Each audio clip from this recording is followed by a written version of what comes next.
there.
4 board members here today. Normally we have 5 or 6. One is sick, one's on spring break. So what that means to you in the audience, you need all 4 votes for your cases to be approved. Your option, instead of waiting and needing all 4 of us to approve your case, is to come up and we will continue your case to next month, which would be the 2nd week in April. Randy, what date is that? 11th, I think. April 11th. April 11. And perhaps you'd want to do that. So if you do, come on up and see our case people on the right hand, my right, your left, and to get those moved. Again, Tom's parking in the garage. He'll be here in just a minute. Once he gets here, we'll get started. But if anyone does want to move their case, discuss among yourselves and come on up.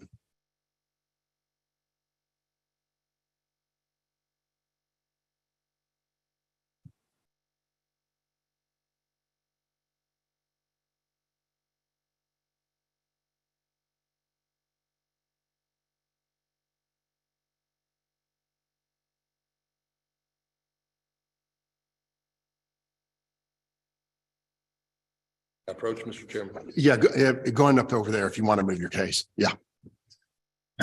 Hey, Tom. Excuse me.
First guy that's. Before we begin the formal, recording started. Thank you. Good morning. Before we begin the formal part of our meeting, I'd like to thank all the city staff and their associates who prepared the cases today. In addition, I would like to thank my fellow board members who volunteer their time once a month to come down here to listen to and prepare the case for you. So with that said, welcome to the March 14 Board of Zoning Adjustment. Anna, please confirm that the city staff and court reporters are ready to begin. Devin, are you ready? Okay, they're ready. And then we have the city staff here who are going to be presenting on cases. And I will also discuss the procedures of this hybrid meeting. So we have online Zoom format and then people here in the city council chambers. For those online, I want you to understand that there are two categories of people participating. We have attendees and panelists. So if you are a panelist, that means you are a city staff member or a board member online. All other parties are attendees. When you are an applicant or a citizen interested in a case and your case has been called, you're going to use the raise hand function. And this is going to notify city staff that you are wanting to provide public testimony on a particular case. When that promotion happens, it's going to appear that you've been disconnected from the meeting, but don't panic. That's just Zoom transferring you from that attendee to panelist role. Once you are a panelist, then you are able to unmute yourself and turn on your camera. And this is very important for the public testimony. Another thing to note is that when you are a attendee, please change your username to your legal name. This is going to help city staff in the promotion process. If you are calling in via the phone and you're online and you want to provide public testimony, when a case is called, you can use star and the number 9 key. And this will also indicate to city staff that you want to be promoted to a panelist. For those in person, when your case is called by the chair, you're going to approach the microphone stand and provide your testimony there. If you are in person, please don't also be in Zoom because sometimes the microphones that can cause like a negative feedback and we want to be able to hear everyone as well as possible. That concludes everything. Thank you. Thank you very much. Before we start to review the cases today, I'd like to swear in all city staff members who are presenting or testifying today. If you are online, please turn on your camera and microphones. Everyone's in person today for city staff. Perfect. So those here in the audience, in the staff, do you solemnly swear or affirm to tell the truth and nothing but the truth during this meeting today? Jared. Jared Clements, I do. Jim Duddy. James Duddy, I do. Larissa. Larissa Chambi, I do. Anna Naniski, I do. And then we have Connor back there. Thank you. The court reporter, that's Connor Tomlin. Thank you. Anna, I'm going to turn it over to you to identify continuances or dismissals today. Sounds good. So there's quite a few now. So first we have docket item number 1. This is case CD BZA 2022-00114 at 3901 North Wayne Avenue. They are requesting a continuance to April 11th due to only 4 board members being present at this time. There's docket item number 2, CD BZA 2022-00196. This is for a property at 3033 Prospect Avenue. This case is being dismissed for no longer applicable factors being involved in this appeal. Docket item number 3 is CD BZA 2023-00006 at 1900 North Corrington Avenue. This case is being dismissed. The zoning violations involved with this appeal have been resolved. Docket item number 4 is case CD SUP 2022-00002 at 11511 Blue Ridge Boulevard. And the case is being requested to be continued to April 11th due to the applicant more time to prepare for the case. We have docket item number 11, CD BZA 2022-00204 for 421 Prospect Boulevard. And this case is being requested to be continued to April 11th. The property posting signage was not posted, so they need more time for that. Docket item number 12, CD BZA 2022-00201 for 4326 Warwick Boulevard. This case is being dismissed. It's in a local historic district and they were not approved for their certificate of appropriateness.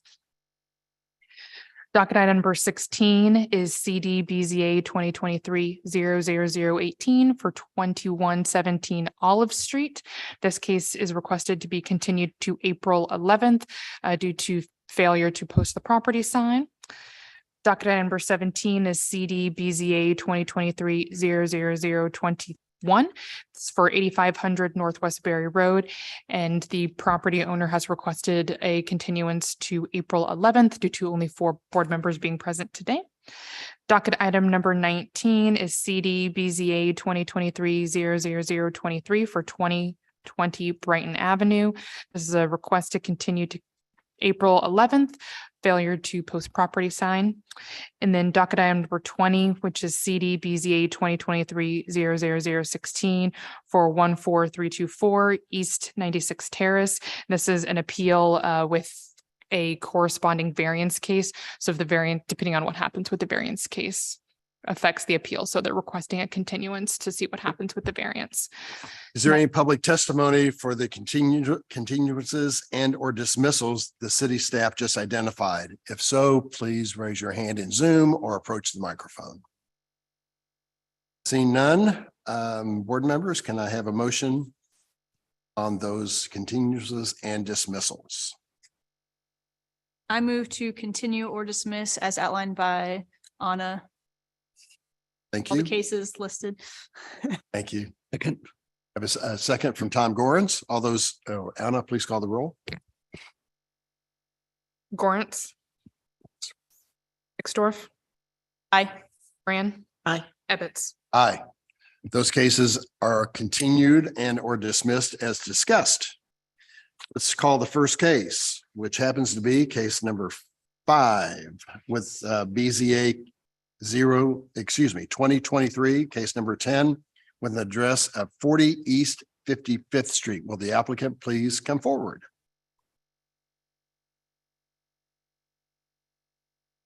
Raise your hand in Zoom. I am promoting Tate. Tate, you need to accept the promotion.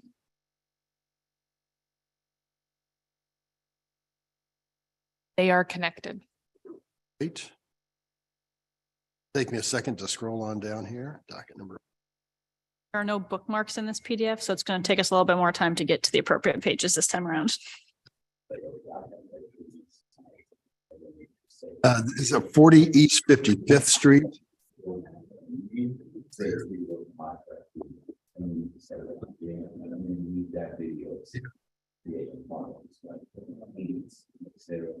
But people understand why.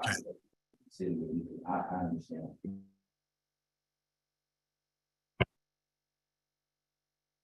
Do we have any other people interested in this case? Please raise your hand or approach the front. Someone else is raising their hand. Okay, great. And did I hear it was Mr. Cook who's coming before us, or? Tate is connected. Good morning, sir. I'm going to have you raise your right hand to be sworn in. Do you solemnly swear or affirm to tell the truth and nothing but the truth during this meeting today? I can't hear you, sir. Mr. Cook. I believe it's actually Tate. Tate? Co-build. Tate Williams. Oh, This Tate. is Tate. I'm sorry, Tate. I didn't hear that. Did you hear this? Want me to swear you in again, or did you hear it? I did hear and I do swear. And please identify yourself to the court reporter. This is Tate Williams, the owner of Co-Build LLC, on behalf of the owners of the property, Scott and Jody Cook. Perfect. Sir, there's a list of administrative exhibits we must admit for your hearing today. They're on page 4 of your staff report labeled 1 to 9. Do you have any problem if we admit those for your case? No problem. Thank you so much, Mr. Williams. And one of those is the presentation by Jared Clemens. Jared, please tell us about the case. Sure thing. you, Mr. Chair. Before us, we have docket item number 5, case number CDBZA 2023-00010. Located at 40 East 55th Street, this is zoning district R 7.5. The applicant in this case is seeking approval of a variance to the rear and side yard setback requirements, as well as the front yard impervious surface requirements. They're installing a garage addition and circle drive on the subject site. This is the location of the subject site. It's on East 55th Street, right between Brookside Boulevard and Troost Avenue. See it more specifically here, between East 55th Street and Westover Road. This is the site plan submitted by the applicant. So near the bottom of the screen, you'll see the circle drive being proposed. They have a current shared drive that they plan on adding an addition onto, essentially to go to a garage over here, as well as an addition onto the rear of their home. The setback variances are for this addition on the rear here. Interior side, you can see to the right, and on the top, the rear yard setback variance. Now to those variances. So the rear yard setback variance is a 21-foot variance. A substantial change to the character of the neighborhood is not anticipated, but the design could be obviated by a change in design. Variance B is the interior side yard setback variance. It's a 6-foot variance request. Substantial change is also not anticipated, and the difficulty could be obviated by a change in design. Finally, the impervious surface coverage variance is for 111.79 square feet or 2.7%, meaning that their total front yard impervious surface is 42.7%. Substantial change to the character of the neighborhood is not anticipated, and the difficulty could be obviated by a change in design. With that, I'll conclude my presentation. I'll be happy to answer any questions. Thank you, board members. Do you have any questions for Mr. Clemens? Mr. Williams, why should we approve your case today, sir? Thank you all for your time. The current property owners acquired this property within the past 6 months. The previous owner had built a garage and an addition to the rear of the home. They had not acquired permits or sought variances for those that expansion, the garage that's part of the shared driveway and the addition, and they're in significant disrepair. The garage is completely unsafe and unrehabable. So the owners are requesting as part of kind of rebuilding the garage to relocate it to the other side of the property and to have the street access, the driveway access for that. In addition, the existing addition that was built onto the rear of the home it's unsafe and it was improperly constructed, needs to be torn down. However, the square footage to the home, they would like to have that access to the rear, to the garage. So the first is a safety hazard. We need to demolish the structures. The second is, in order to rebuild safely, we would request this variance. In addition, the street parking is incredibly limited and very tight on that street. And so the increase to the driveway space serves a functional purpose for the neighborhood by allowing the owners to move their vehicles off the street. So those are reasons for seeking this variance. All right. Board members, do you have any questions of the applicant? Have you received any comments from the neighbors? Jared, I'll let you answer on behalf of the city. We have only received positive feedback. We have solicited requests from the neighbors on the other side of 55th Street and the neighbors to the rear and to the side that would be most directly impacted. And they're all in agreement, or they all seem very excited for the progress to be happening, since those structures were unsafe and obviously did not do great for anybody's property value in the neighborhood as far as how they looked. So we've only received positive feedback.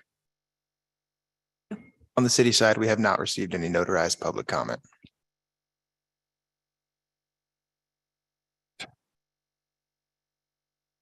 Board members, any other questions or comments? Questions?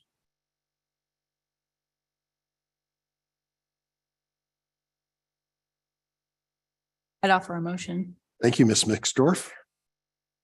Case number 10, I move the applicant's request be granted in accordance with site plan and staff report. I have a motion. Do I have a second? Thank you, Ms. Moran. Anna, please call the roll. Lawrence. Aye. Mixdorf. Aye. Moran. Aye. Ebbets. Aye. Your motion passes. Yeah, your motion passes. Good luck with the project, Mr. Williams. Thank you all so much, especially the board members for their volunteering. Thank you. Appreciate you all. Have a great day. All right, let's go to the next Sorry, case. Mr. Chair, can I pause real quick? Lisa, our administrative assistant, mentioned that there might be some links attached to each case number in the docket that'll help bring you to the appropriate page and or the case in Compass Case C. So you might want to also try that. Okay, thank you. All right, we're moving to the next case, BZA 2023, case 0004 with an address of 10227 North Highland Place. Will the applicant please come forward and or raise your hand in Zoom?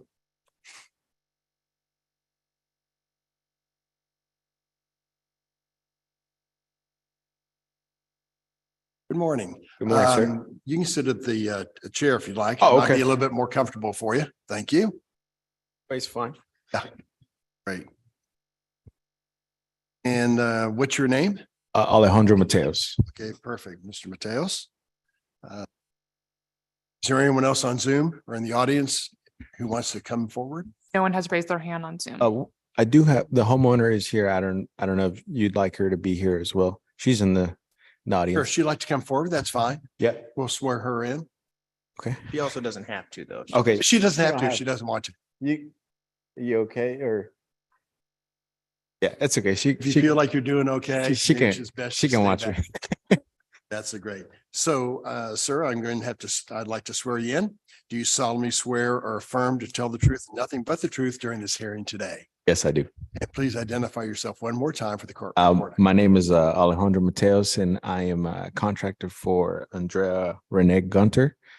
And we're looking here to get a variance, hopefully. Perfect.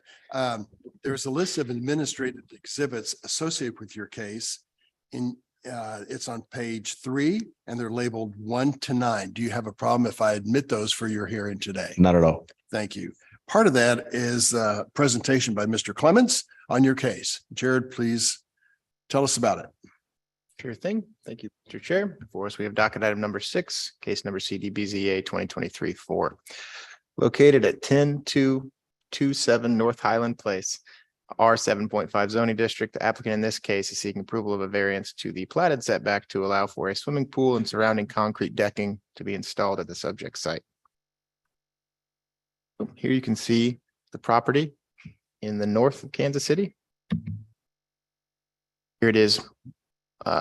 More closely, it's right off of Maple Woods Parkway on North Highland Place.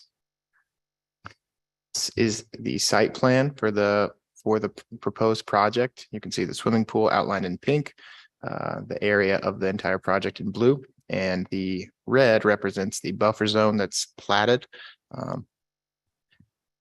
That is what they're seeking the variance to. It's a 50-foot buffer zone, and so they're essentially just wanting to build within that. This is the case factors for the variance. It's a 12-foot variance. Substantial change of the character of the neighborhood is not anticipated. The difficulty could be obviated by a change in design. That'll conclude my presentation. Board members, have any questions of Mr. Clements? I have a question. So this 50-foot buffer zone, is that typical for some of these roads in the Northland to have that as a set dimension, or is that unique to this area? With what I'm familiar with, it's unique to this development. And do you know what the purpose of the buffer zone was? I assume just to create a uniform, no buildings within this setback. However, I'm not sure if when they platted it, they anticipated that swimming pools are recognized as a building or not. So it's really up to you. And the swimming pool wouldn't be probably visible from the parkway. I don't Correct. think so. It is required by code that they have a fence around the pool, which would be visible, but I'm sure there's lots of fences in the backyard. So I didn't see a fence, actually. Alex, do you plan on installing a fence? Yeah, there's currently a 6-foot privacy fence around the entire house right now. That's what's required, at least 6, right? At least 4, I believe, and there's a 6, so it's about that. Mr. Clemens, would you show that overhead, you know, the way you start the program? There you go. Thank you.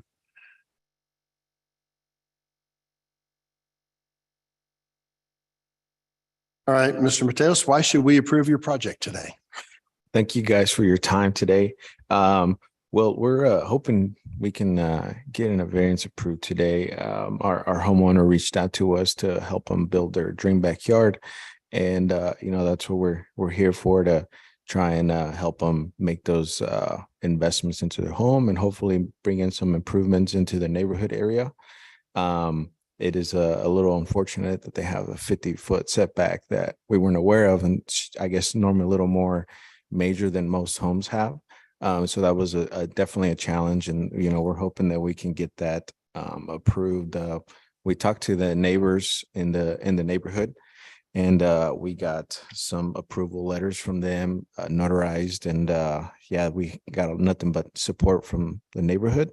And it looked like maybe the neighborhood was hoping to do some similar improvements as well. And we're just hoping we can have our client fully be able to use their space.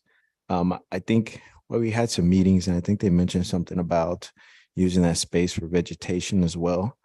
So we had some plans on getting some vegetation in that area as well. So we do need a little additional square footage, but we're hoping that we can also kind of make that up with some of those other requirements that the buffer zone was originally intended for. So that's what we're here for. Mr. Mateo, would you want to give us those letters, those notarized Yeah, yeah. letters? Yeah, I got That's part of your case. That'll be exhibit number 10. Go ahead, hand it to him. Yeah. Sure.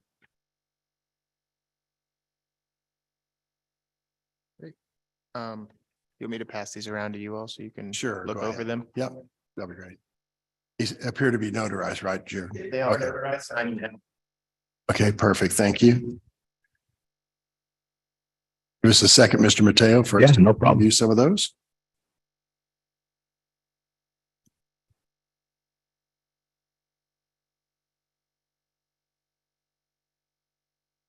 Carol, is this a concrete pool? It's actually fiberglass. Yeah. Dropping it in? Drop it in.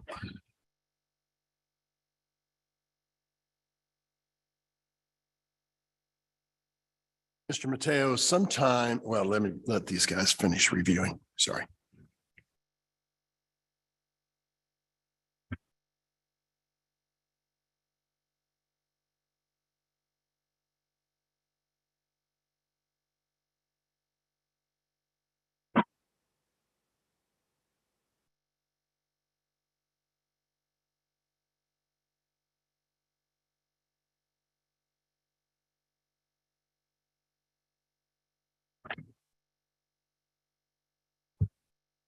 Mr. Mateo, sometimes a cabana or a pool house is constructed with pools.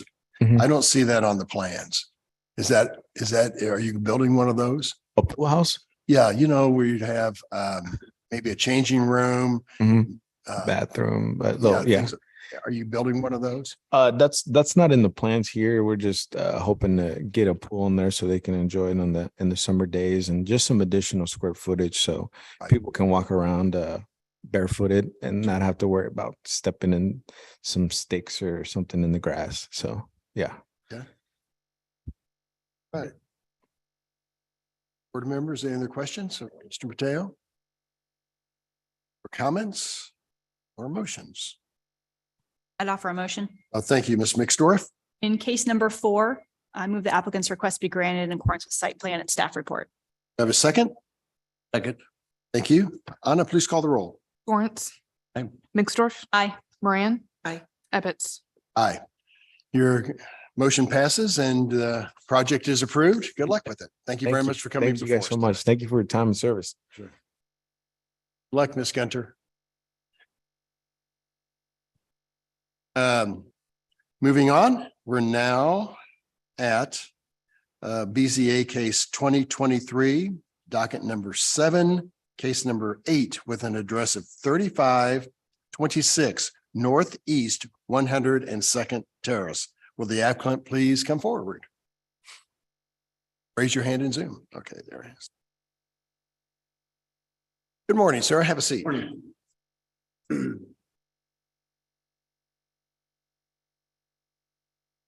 See here. Will you please, what's your name? My name is Rod Fager. I'm with Don Julian Builders. I'm the architect there, working on behalf of PJ Guastello, who's a homeowner. Great.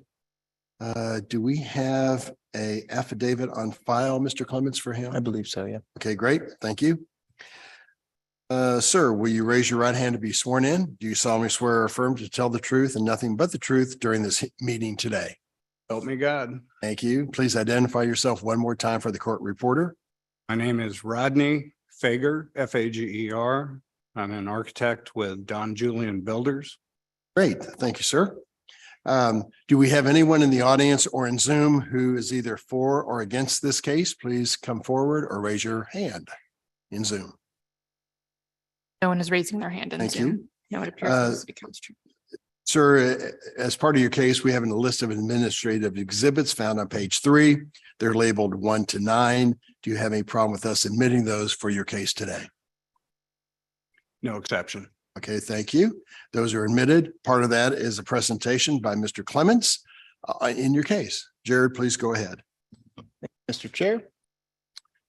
Quick note before we start on this one, there is a second variance that was added since the staff report was written. So any motions will need to include the addition in the staff report. So, I mean, in the PowerPoint rather. So this is docket item number 7, case number CDBZA 2023-0008, located at 3526 Northeast 102nd Terrace, zoning district R6. The applicant in this case is seeking approval of a variance to the accessory structure height limitation, as well as the accessory dwelling unit square footage limitation in order to build a 2-story pool house on the subject site.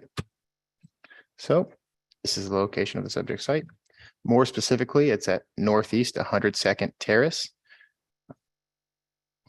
This is the elevation of the pool house. See the height there, 31 feet, 2 inches. That is higher than the 16 feet limitation that's currently in the code. So the variance for the accessory structure height will be for 13.46 feet. That number is a little different than if you subtracted 16 feet from that height that was shown on the plans, because as you all are probably familiar with, the height measurement in Kansas City, Missouri is based on the midpoint between the top ridge and the beam of the triangle of the roof. Substantial change to the character of the neighborhood is not anticipated. Difficulty could be obviated by a change in design. And then the second variance that was added is the pool house square footage. And I should add that they did not add a change in design since I wrote the staff report. Accessory dwelling unit square footage limitation is a rather new standard, so I missed it on my first review. The variance in question here will be for 350 square feet. 800 square feet is allowed. 1150 is requested. Substantial change to the character of the neighborhood is not anticipated. Difficulty could be obviated by a change in design. With that, I will conclude my presentation. All right. Board members have any questions for Mr. Clements? Sir, you're asking for, I have a question. What's behind this house? Is it woods or other houses or? Of course, is behind this and looks like some woods and a trail. so that concrete, the trail that we're looking at, is that part of the golf course? No. I think it's a golf course path, but I'll just go to it on Parcel Viewer and we can look at the area. Okay, If great. you'd all like.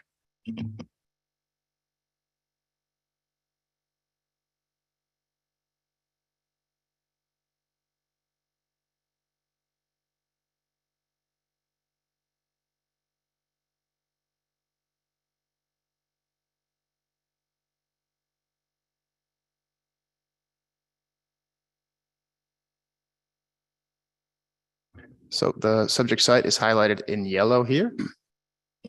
See the golf course surrounding the development. Looks like directly behind this house to the east is a golf path as well as it appears to be a paper street right of way. And then the golf course is to the north. And Mr. Clemens, where's the pool house going to be within that? Can you mouse around that? Is that Absolutely. not So in the- I believe that the main structure will sort of follow this kind of line here.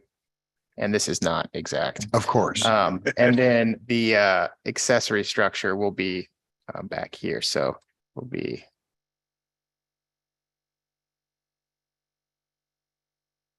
in this area. So there's no Our home plan. on the site now? Is there a home on the site now, sir? Okay, so this is brand new construction. All right, you were asking for a lot of variances here. Tell us why we should approve these. The property owner recently purchased 2 properties and joined them as to 1 property. So it's got twice the square footage, excuse me, of the normal as they're developing their house. They are also building 2 structures, one the main house and then the pool and then a guest house for friends and family. Their parents own the adjacent 2 pieces of property, which were highlighted in green in the previous. So it's kind of a big family. So basically the pool house is kind of a communal building for the entire family that own these 4 pieces of property. For guests, periodic. It's not an Airbnb. It's not to be rented out. It is basically a private use only for that. It does serve additional garage spaces. It has the cabana for the pool, which has the equipment storage, bathroom for changing, a small covered fireplace and outdoor kitchen area. And then the guest quarters are on the 2nd floor, which is what drives it above the 16-foot limitation. Looking at the utilization of the space from square footages, both in coverage with the character of the neighborhood, since it is 2 combined lots, we feel it's well within the consistency or continuity of the density of the development in general, coupled with the fact that there's 1 structure going on in the parents' house, so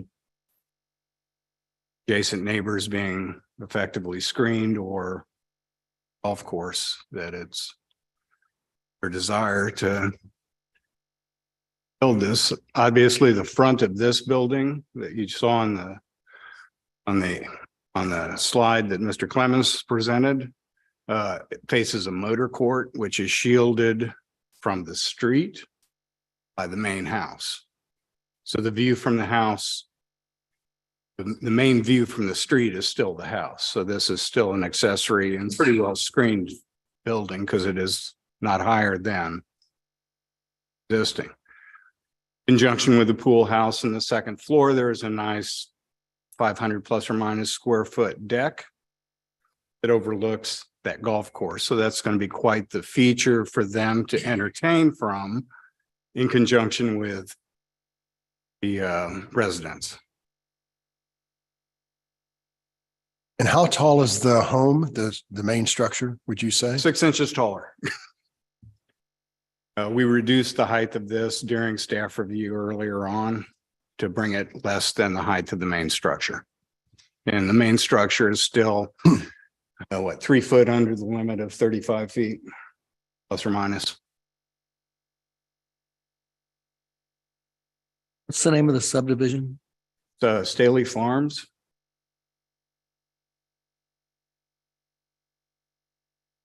Is that the golf course name too? Okay. Private or public?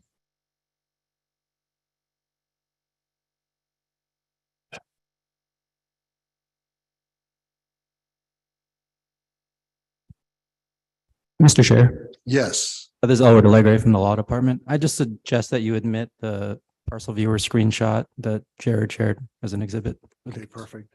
We will admit that parcel viewer, the Jared had as part of your exhibit. That'll be exhibit number 10. Thank you. Let's see here. Any neighbor opposition? None. Like you saw on the screen, looks like adjacent houses are currently under construction. They're still well within the setbacks on either side. They're at the back of a cul-de-sac, so it's fairly well secluded to begin with. We've received no opposition from the notifications that were sent out. Was there any consideration to remove, it's kind of almost like a cupola is what I see in the elevation here to help kind of reduce that height, or I guess is that not factored into that height? kind of In for a average? penny, in for a pound, we're over 16 feet. Since it was a fairly, it's a fairly large covered deck area. And getting a little interest both from the golf course as well as within the space. The cupola, yes, it does drive it probably another 3 or 4 feet higher. But architecturally, I think it benefits both the community and the occupants themselves. So elected to add, because it is an expense that is not tangibly functional other than aesthetics. So again, Mr. Guastello bought 31 and lot 31 and 32. 32, and correct. Combined them together. I see 2 separate drives. Did you say one of those is going to be for the parents' house and the other for the main house? No, this is one lot. The green outline is the parents' lot, which is a totally independent structure. This structure with 9 garages is on this one piece of property. Mr. Costello has a love for cars, 3 of which are in a motor court that are behind the main structure. It's a classical Italian design, pretty symmetrical, 3 garages on one side, 3 garages on the other side.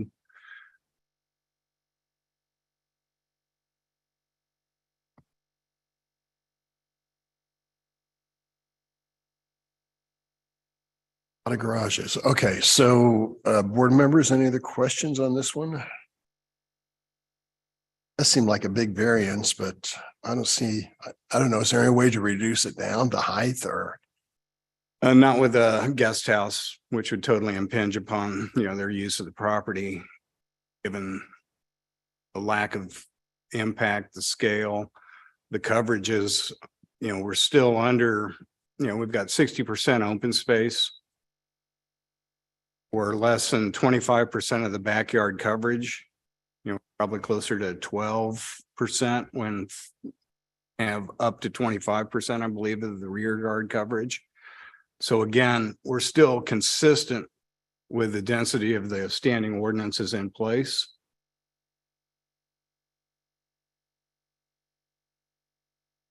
Okay. What's the suspended slab? I should know this term. Suspended slab is essentially, there is a basement underneath it. So there is living or storage space. Small scale of that would be like an emergency shelter that you'll see built under front porch slabs. Here they'll just build a concrete slab to support the cars, but have essentially a basement space underneath that.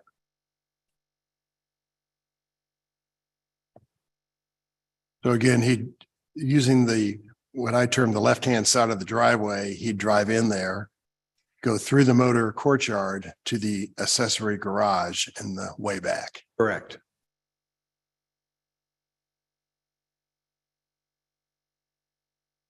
Yeah.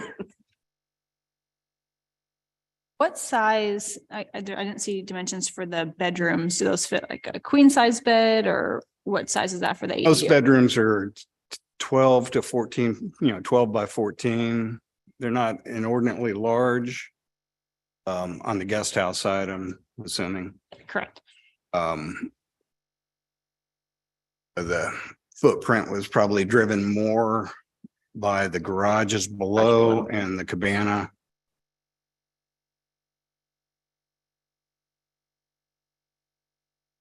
There was an exception at one time to the square footage for accessory use buildings that was 800 square foot or no more than 10% of the lot area.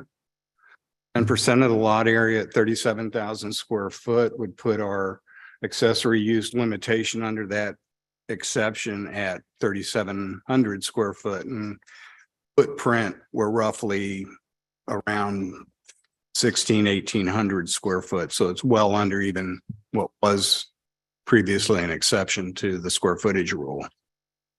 And Jared, that's no longer an exception in the code. Yep, so we passed the accessory dwelling unit ordinance early this year, and that now supersedes the previous exception.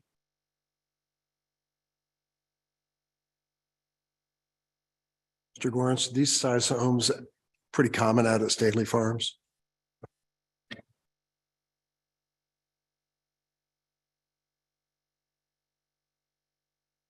There's a big investment by the owner in this development because it is probably going to be a little over. Years ago. Yeah. Years ago, me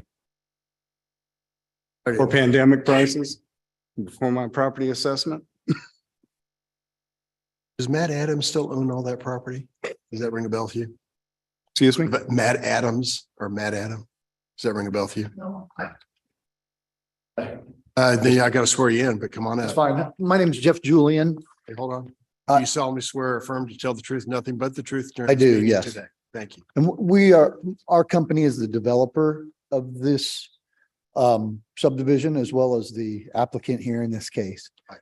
So So Adams, is Matt still part of that? he's not, no, Okay. he's never been, not Staley Farms is off 152 Right. Maple Woods Parkway. Who's the owner of the properties? of all We are those? Don Julian Builders. Oh, Our, Don Julian. our company is the Okay. developer of the subdivision. We own the, Right. own the ground, yes. And we Thank feel you. like this is consistent with the flavor and the character of the neighborhood. We're building houses for many of the neighbors and we've talked to them and no one has any objections to this. And the applicants are current residents of the subdivision as well. Thank you. Thank you. Board members, any other questions of the developer? No. Any motions would have to reflect the revised height 13.46 feet and 350 square feet, the second variance in the size of the addition. Right? Is that right, Mr. Clemens? Okay. That is correct. I move that we approve docket item number 7, case number 2023-8. That we approve the request by the applicant, including the changes that you just stated, which I didn't get written down, in accordance with the staff report and the site plan. I have a motion. Do I have a second from somebody? Second. Second from Mr. Gorence. Anna, please call the roll. Thank you. Lawrence, Aye. Mixdorf. Aye. Moran. Aye. Ebbets. Aye. Your project is approved. Good luck with it. Thank you very Thank much. you very much. Sure. Moving on.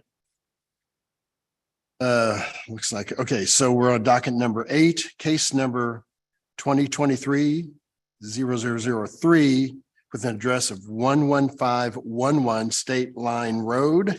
Will the applicant please come forward? Looks like Barstow School. Good morning, sir. Can I have your name? David Wood with Caw Valley Engineering.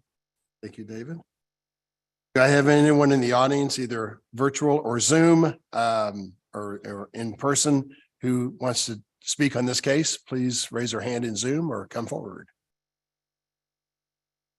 Anna? Mr. Schlegel, he is raising his hand. You? He is connected. Mr. Slagle, will you turn on your microphone and camera to be sworn in? There you are. Hello. Hello. Are you in favor or opposition of this case?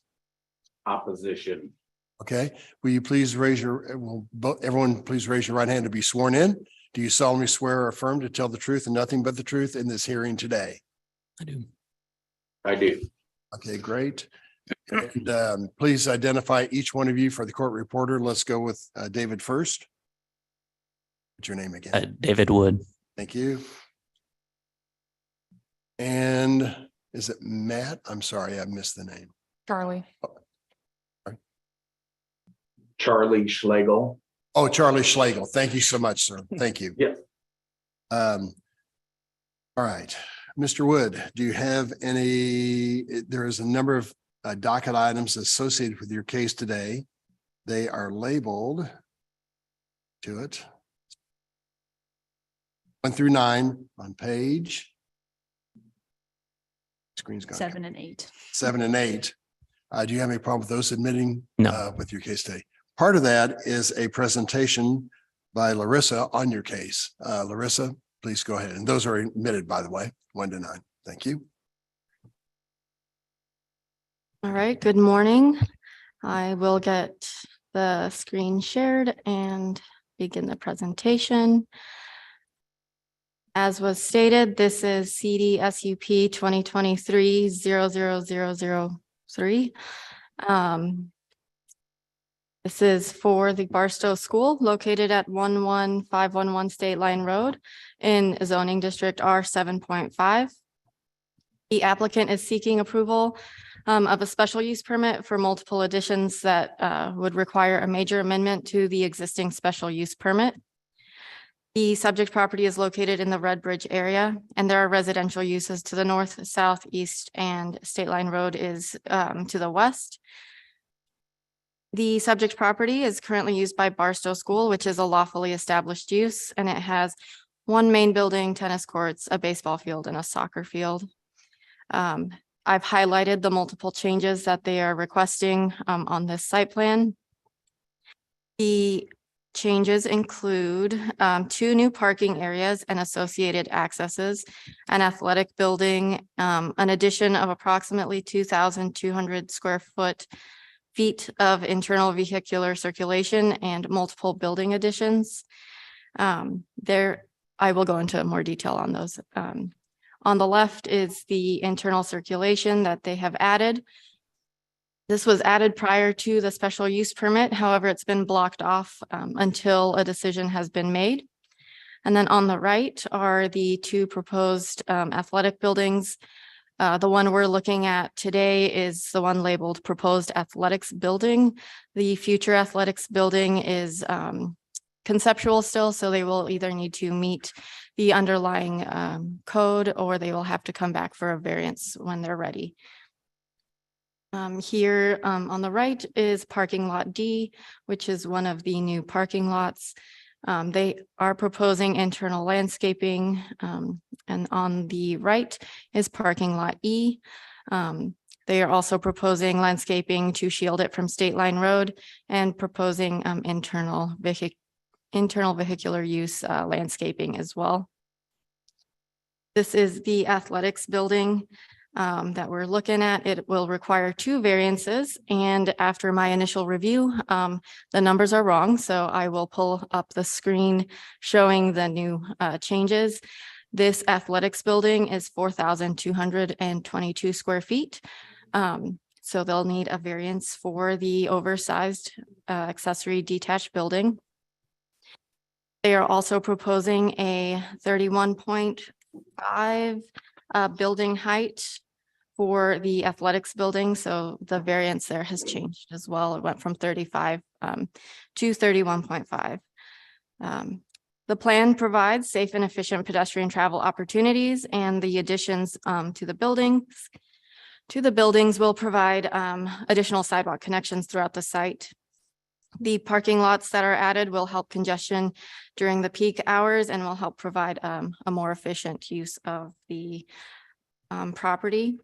The proposed landscaping is in compliance with section 88-425. There's also a berm located along the western property line, which blocks a majority of the view of the school. The stormwater management was also reviewed with this application and received approval with conditions. And a photometric plan was also submitted with this application that shows that the lighting on the property is compliant with the code. And the applicant is requesting an administrative adjustment to the number of proposed required bicycle parking, and that will be required. They'll work with staff and that'll be required at the building permit for parking lot D. And just a couple pictures. Here's from the south of the property, looking at Barstow from State Line and the main entrance to Barstow. So for variance A, they are seeking a 4,022 square foot variance to the maximum allowed square footage for a detached accessory structure. A substantial change is not anticipated, and the difficulty cannot be obviated by a method other than a variance. For variance B, they're requesting a 21.5 foot variance to the maximum allowed building height for a detached accessory building. A substantial change is not anticipated, and the difficulty cannot be obviated by a method other than a variance. And for parking, or for variance C, it's a complete deviation to allow for a parking area in the front yard. A substantial change is not anticipated, and the difficulty cannot be obviated by a method other than a variance. And I can keep these pulled up if you'd like, but if not, I can take them down. The City Plan Commission has recommended approval with conditions. Okay. Thank you, Ms. Larissa. So the oversized building, what was the square footage on that one? It was It's a 4,222 square foot accessory building. Height was 31 and a half. Did I Yep. hear that correctly? Okay, thank 31.5. you. Question, unless you had one. Oh, go ahead. So is this considered an accessory building because it doesn't have restrooms, or why is this not a normal construction? It's an accessory building to the main building of the school. So it's not considered a new building on a campus. It wouldn't have different requirements, because it looks like just a big pre-engineered metal building. So I was kind of surprised to see that it was accessory in that It's just regard. an accessory use. It's going to be used. Okay. I'll let the applicant go into what it's going to be used for, but Mr. Schlegel, we'll get to you soon, but let's hear from the applicant first. So Mr. Wood, why should we approve your application today? Well, thank you for hearing our case today. I'd like to just start off by saying that the Barstow School, obviously by the master plan that's been submitted, and it really is kind of a master plan for a lot of the long-term goals they have on the campus, outlining various projects for a variety of reasons to meet the school's needs moving forward. The building that we're asking for today is an athletics building, and its purpose is to be located adjacent to the existing track and stadium, function as restrooms and concessions for that building, as well as some additional athletics programming space on the second floor. I'm not the architect for the project, so I can't speak to all of the things that is going on in it, but it is its purpose. My role in this project is more of the exterior improvements, the site improvements that are kind of coming on board as well. These include the new access drive from State Line, as well as parking. The access drive is being requested is to allow secondary access, emergency access onto the south side of the school, as well as alleviate some of the traffic congestion that occurs, as Larissa mentioned, during morning arrival and afternoon dismissal. So we're trying to double our queuing space and stacking space on campus to alleviate pressure at the existing entrance point, as well as occasional backup that happens on State Line Road. Some of the parking, it is phased. The piece immediately north of the athletics building there, if we had the site plan pulled back up, but will be part of the initial build. The future parking areas that are identified may become a need as if when they build some of these other potential additions onto the building, which would include a dining hall renovation, essentially building an addition onto the building to support those functions, and then potentially some additional science classrooms and other things kind of around the perimeter of the building, as well as a new addition to support some additional early childhood education on the campus. But that pretty much sums it up, and just, working with staff to kind of make a cohesive plan here. So really, we're just kind of doing this special use permit update once now, just kind of get all these plans, at least so the city is familiar with what we're doing. You don't intend to do the whole project all at once. This is more of a forward-looking project. Is that correct? Absolutely. Yeah, the athletics building is permitted. It's actually currently in permitting and in review. And then we'll follow up with the access drive from State Line Road, this parking lot and drive immediately to the north of the building. And that's going to be there to kind of support some of that emergency access. And again, the traffic management on the campus. So I'm familiar with the existing entrance to Barstow. Will the new entrance or the secondary entrance be north or south of that existing entrance? It'll be about 900 feet south of the existing entrance. Right. Again, if you're familiar with the campus, it'd be essentially following the outfield of the existing baseball field. And I see you had a lot of interest at Trailside Center for the signups. We did. Did you have neighbor opposition or just questions about the project in itself? There was some opposition, not necessarily to the project. Unfortunately, about a year ago, the school removed some vegetation along the north side of their property. And it provided a really solid screen between them and the neighbors to the north. And the general comments that we received at the meeting were about headlights, noise and things of that nature. When the vegetation was removed, the school did put back in some vegetation, again, to try to recreate that a buffer along the north edge of the parking lot. Obviously, when you take out 10, 15 foot tall bushes and you put back in 2 to 3 foot tall bushes, it did not provide the same buffer that was there before. Unfortunately, too, some of those plants have died, and the Barstow School is replacing those. And to alleviate the concerns that were brought up at the meeting, they have installed a 6 foot tall shadow box fence, about 600 feet of it along that north line where that vegetation was, to better screen the headlights and glare that was coming off that parking lot into the neighborhood residences. The other primary concern that we heard at that meeting dealt with some pickup and drop off that was actually happening in the neighborhood to the north. Again, parents will do things to avoid what they perceive as congestion on school campuses. Again, we're hoping to alleviate a lot of that by splitting the pickup and drop off, by adding the middle school, upper school kids pick up and drop off back to the south side of the school with a separate dedicated entrance, in a sense, alleviating that congestion on campus, and is doubling the queue capacity. I do think there are some plans to provide further fencing if necessary along the north property line. It's not specifically part of the work that I'm a part of here, but there are members with the Barstow School here if there are further questions related to those kind of topics specifically. Why do you think the vegetation was removed? What was the purpose of that, do you feel? My understanding is part of it was dying on the parking lot side of it, so it was looking unattractive. I think it was also overhanging some of the parking spaces itself. And then I think the last reason, there was a sense of it providing a security problem for potentially people hiding on the backside of that vegetation and out of sight of security cameras. Okay. Questions, Mr. Wood, and then we'll get to Mr. Slagle. I've got one more question. So it looks like it is 2 stories, and you mentioned briefly some restrooms and other ancillary pieces that relate to the athletic functions, but there's no like indoor volleyball that would need this height in this space. Or what, I guess, what's driving the height of this building? Well, I think for the programming of the building itself, it was either build a 2-story building in a more efficient footprint, or build a much longer, wider single-story building. But like I said, my understanding is there's concessions and restrooms on the bottom floor, and then that upper level is kind of dedicated to that athletic program space. I think there's something for the golf team, indoor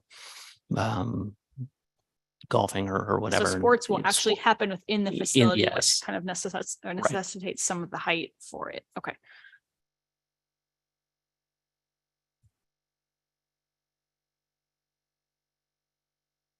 Anyone else? Mr. Slagle, would you like to come online and tell us your opposition, sir? Thank you for waiting. Thank you. Appreciate you taking time to hear me. I live at 1007 West 114th Terrace, which directly abuts the north property line of Barstow. And my home and my neighbors' homes have been drastically impacted by the removal of that bush barrier screen that we had no knowledge of it being removed until one day they just started cutting it down. When I reached out to school administration about what was going on, I was texted back that they would be installing a certain level of vegetative screen barrier that has not been completed. So that is one of the concerns. I went for about 8 to 9 months with headlights shining into my house, which I realized I could put blinds up. I realized I could put bushes up, but there's a code compliance issue here that they need to abide by, which was determined in the staff DRC letter for this permit application. That required an opaque fence or some sort of barrier being installed. A shadow box fence is not opaque. It now creates almost a strobing effect of lights that are going in and out of that parking lot now that are using the proposed driveway that has been shut down on that west of the property line. Code compliance, I would say I'm in residential remodeling.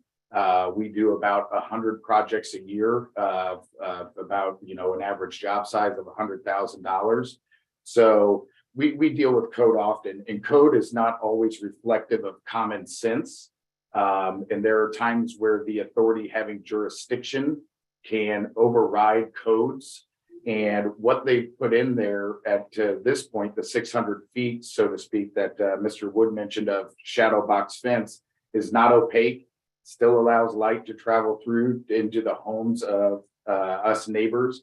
A lot of neighbors are afraid to speak in opposition to this due to the close nature that there's a lot of city administration that sends their kids to the Barstow School.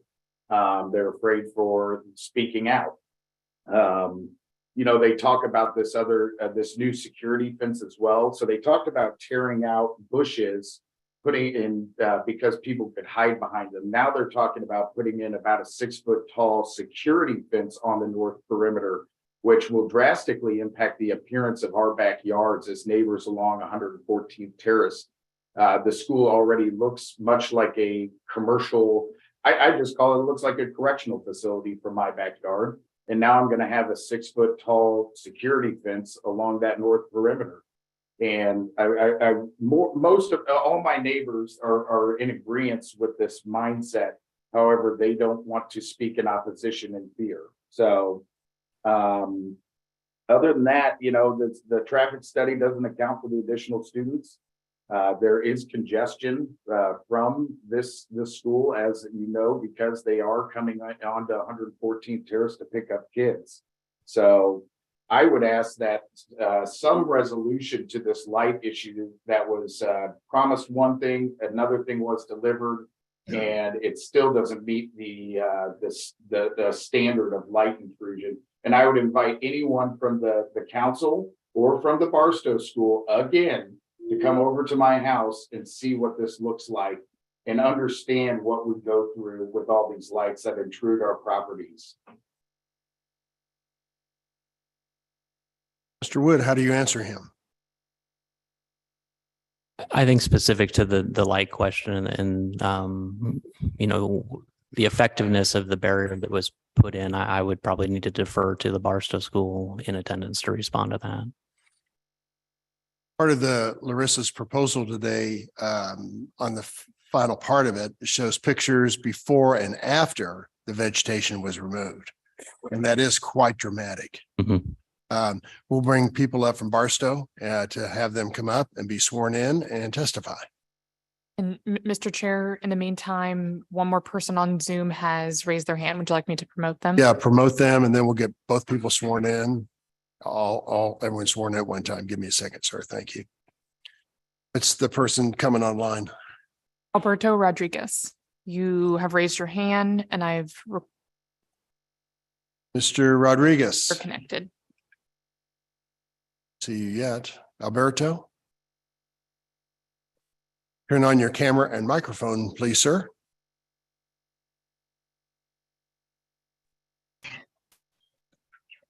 I can hear you, but can't see you. Yes. Okay, thank you. Are you here for this case on the Barstow School, sir? Oh, no. Okay. No, sorry. No, It's no. okay. We'll come back. We'll come back to you. Okay. So, thank you. You can go ahead and turn off your camera and microphone. Gentlemen, anyone who wants to testify, stand up and be sworn in, and then we'll have you give your testimony. So I saw another gentleman there. So do you solemnly swear or affirm to tell the truth and nothing but the truth in this hearing today? I do. Thank you. Could you state each name for the court reporter, please? Sure. Joe Hatley, Spencer Fane Law Firm, 1000 Walnut Street, Suite 1400. Mr. Callie, right? Did I hear that? Hatley. Okay, thank you. And you?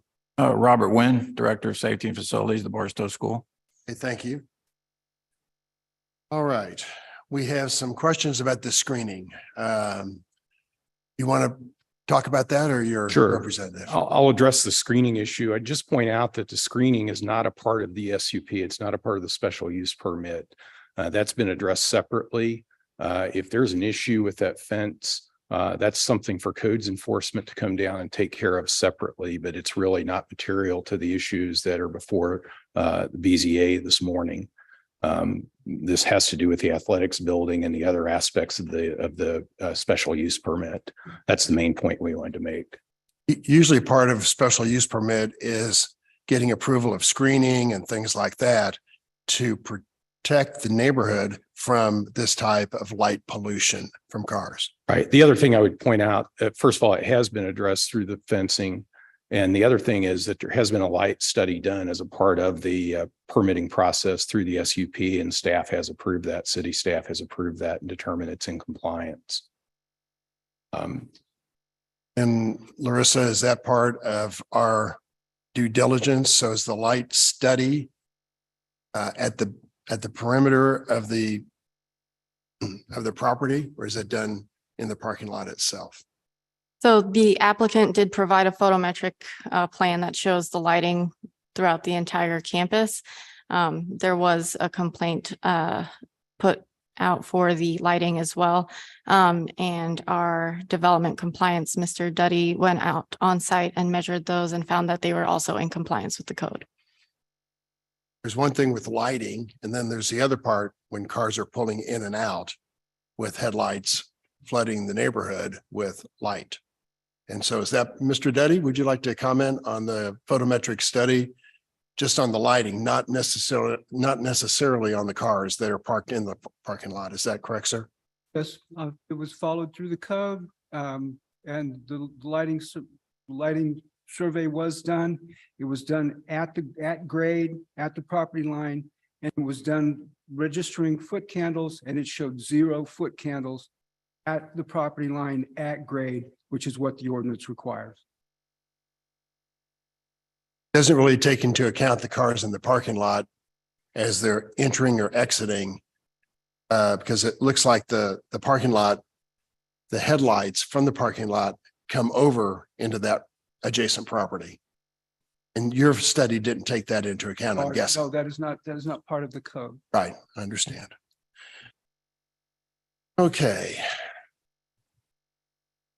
Your comment on why the vegetation was removed and why I'm hearing comments from Mr. Slagle, the fencing is not adequate. Please address those. Yes, the vegetation that was removed was due for multiple reasons. 2 mainly, the unsightly overgrowth over time were approximately as tall as the light poles or very close to it. They were taken out to put in additional landscaping. Further studies regarding the safety and how it would allow our security cameras to access that back area there with regard to safety.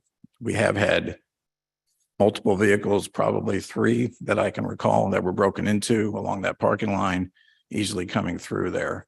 The trash, animals, anything was allowed in there, and it made it easier for the criminal activity. With regard to what went back, there was discussion on tall trees. It was implied that we were going to, look at that as a possibility. Again, it would not allow for adequate security coverage. We came back with the fence after the public meeting, the concerns of the citizens along residents along 114th Terrace. We consulted with Mr. Duddy On the fencing codes, the zones based on our current zoning status, the fence is within that and complies with that. The shadow box aspect of that fence provides blockage of the vehicles, of the concerns of the headlights that are being mentioned here today. And the additional security fence will be just slightly off of the property line to allow that extra security for the other concerns of the transient activity from the students going to 114th Terrace, in addition to other activity coming from our camp, all to our campus from that location. Timeline for that fence has not been narrowed down yet to an exact timeline. We feel that the fence was in compliance, as I mentioned, and the additional projects with the drive will also reduce the amount of traffic on that parking lot during nighttime events, which is the concern. With the extra parking, with the extra venue for the sporting activities, the parking on the middle of the property alleviates the pressure on that line, on that side of the northern boundary. What do you call a security fence? I'm unfamiliar with the term. Well, it's just a standard fence that meets the requirements, 6 foot high. It would match the current fence and just provide, it's not going to have the barbed wire and the constantine. It's just an extra layer of fencing that reduces and mitigates against, the activities that may serve to harm either side, the residents or. Is that like a chain link or is that No, like a it's be a wooden shadow box. shadow box that's offset? Yeah, they're offset, so the planks are identical on each side. So you've got an existing shadow box fence. and Correct. Then your proposal I'm listening to right now would be an additional shadow box fence beyond that. Is that right? Or is that the same? That's fence? correct. Yeah, I would string the longer along the property line. This is the fence we have in place now is specific to the parking lot I see. prior to it curving on the northern boundary to shield the lights going to the residents on that side. Mr. Schlegel, do you have any comments for these representatives? Yeah, based on the fact that they're modifying that lot with that new driveway, so that does impact this special use permit. I have a formal appeal filed with the city of Kansas City, Missouri regarding specific code of, special use 88-525 14A major amendments. And there are different parts of that code that do speak to specifically 88-425-05B.6. So there are specific code issues as it relates to this particular area of the parking lot. I had asked for, I'd send in the request for the photometric light study. I was never made aware that had been completed by Mr. Duddy.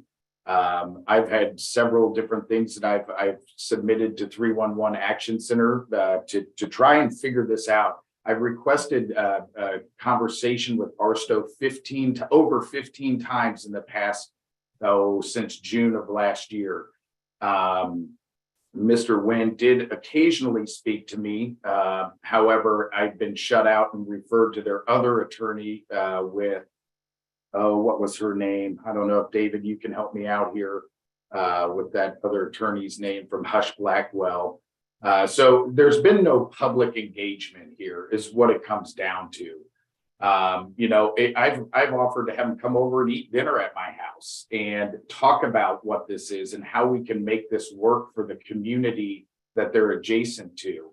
And that's just met with deaf ears. So the Bush Row, it was never maintained. The one that was there, I've lived there for 10 years. I've never seen someone on our side of the Bush Row out there shaping the hedgerow or caring for it or maintaining for it. In my 10 years, one time they came through and did a major clear cut of things on that. And so I have a hard time having good faith in what they're saying, because one, I was told one thing, it's now another. Two, what they've installed is not opaque and does not meet the opaque requirement for the staff BRC. Three, I've reached out over 15 times and I've been immediately met with the threat, what I perceive as a threat of legal, Haley Hansen with Hush Blackwell needing to talk to her. It's not neighborly is what it really comes down to. And it's not in keeping with the spirit of what I believe an education facility in a neighborhood should be doing. I'm fearful of what this 6-foot perimeter fence will look like and how that'll impact my home. I've talked to 2 realtors that I know that work in the area frequently, and they've shared concerns about that. So why are we being subject to this when there's other measures that could be done, and there's collaboration that could be worked on with Barstow and the neighbors, but effectively we've been shut out. They've offered to speak to other people who they've had meetings with, but they won't speak to me. So since I'm the voice of opposition here, they just shut me out. All right, thank you, Mr. Schlegel. I have a question for Mr. Schlegel, if that's all right. Yeah. What are your thoughts on the proposed athletics building? I don't have any problem with that. I'm all for the school doing things that better the school. I'm for the school working in collaboration with the neighborhood. So I do have a formal appeal filed for the fact that they raised the dugout and the baseball field and the soccer field, and they rebuilt those. And if you look at major amendments of 88-525, number, I don't have it right in front of me here, 88-525, 14 beat states, any application that is not classified as a major amendment will be considered a minor amendment. Minor amendments may be approved by the city planning and development director. Well, major amendments are extensive site modification involving location of buildings, raising and reconstruction of approved structures require special use permitting. So they have a history of not going through the proper channels with regard to this special use application. And one of those is raising the soccer field and reconstructing it with a synthetic turf, raising the baseball field and reconstructing it with a synthetic turf, raising the structures around the baseball field and rebuilding those, not in keeping with what was previously there. So these are the things that I just wish there was more dialogue about and more interaction with the community. And quite frankly, had Barstow done what they said they would do back in June of last year when Robert Wynn texted me what they were going to do, I can show you the text if I'm allowed to enter it right now. We wouldn't be here. We wouldn't be here. So I asked the BZA to please consider what the community has to go through around this. The traffic is crazy. I hope this traffic, the second entrance reduces flow. I do think there should be right turn lanes if I'm going on the record with that, because really you're just stacking traffic back to back. Again, from code to logic, logic would state that you're going to have one ingress point, one egress point per the traffic lane. All they're doing is moving the queuing back. And Mr. Chair, can I jump in real quick? He's mentioning the appeals case. He is correct, that has been filed. However, the main topic of the appeals case is the lack of special use permit for some of those features that he discussed, like the soccer field. The special use permit, in fact, is being addressed right now. The fence and the removal of the bushes would not have triggered the requirement for the special use permit. Thank you. Questions? Mr. Slagle, with your line of work, what would you do to solve the problem with the lighting of cars? I would work with the neighbors. We do this all the time. We have to do this all the time. It's not uncommon for a contractor or a homeowner to have to work in conjunction with their neighbors to come to an agreeable resolution. And again, what I was told versus what has happened, that's the rub, is that I was told one thing and something else transpired. And again, I can introduce that right now via photo of a text message image if you like. Just give us the gist of the message, sir. Let me pull it up and read it here. It's not too lengthy. No, please. Sorry, I'm opening this up. from Robert Wynn on 6/12 at 8:34 a.m. We are looking at the Thuja Green Giant. It comes in multiple heights, all of which are compliant with the 5-foot height requirement. So he does state there's a 5-foot height requirement after the first growing season in ordinance 88-425-04. However, we will go with the medium height of 15 to 18 feet. These will go on the strategically placed bushes, combination of green and barberry to further screen. End of quote. Thank you. Want to come up and address that, sir? Back in June of 2022, I'm taking it. Absolutely. As the text read, we were looking at those trees and the vegetation going in. The reference to the height in the code was prior to the complaint being investigated by the city, Mr. Duddy specifically. Right. And then it was determined that we were in compliance and we did not have to come back with anything. However, we chose to work with the community by putting in this fence, which does comply with the fencing code and thereby eliminates the lighting issue being discussed today, at least within that section. The lighting code does, of course, does not address the headlights from cars, only fixtures that you would put up. And the fence does address the headlights though coming in. Okay. All right. Board members, other questions, comments? I'll just note, I don't believe the fence addresses the headlights that are coming in. I know it does not. And again, I would invite members of the school to come over and see how that impacts us. They still have yet to ever do that. And it has been determined that the property is special use, and therefore the permitted use determination that James Duddy made on 9/9/2022 should be further reviewed. And they've now modified that parking lot, which does also bring into question other code compliance issues with 88-425.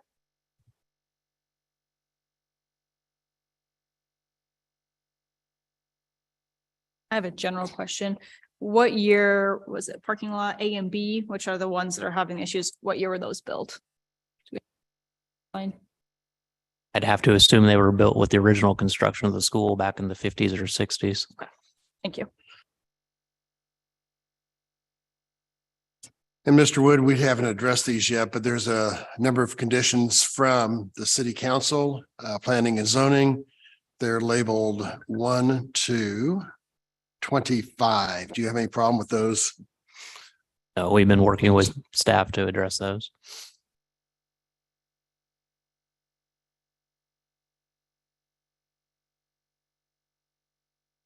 May I ask a question? Sure. When the parking lots were built, assuming it was back in the 50s or 60s, were there bushes and screening there at that time? Exactly. I don't think we know. So if I remodel a house and I tear out a staircase that was in a house that was built in 1900, I have to rebuild that staircase to the current code, not to the past code. I would like to point one thing. These houses were built after the school was there, after the parking lot was there. And I think that's the point of your question. Right. The houses came to the parking lot, not the other way around. And if the vegetation was what it was a year or two ago, we have to assume it was much lower, if even non-existent back then. Right.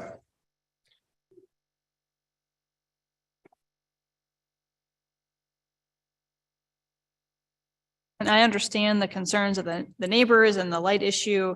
And I'm sympathetic with that, but the case that's before us isn't related to that parking. It's the athletic building and the new parking kind of lane and lot associated with that. And so right.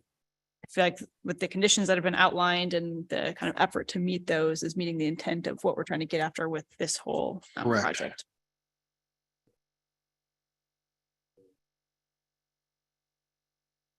Anyone else?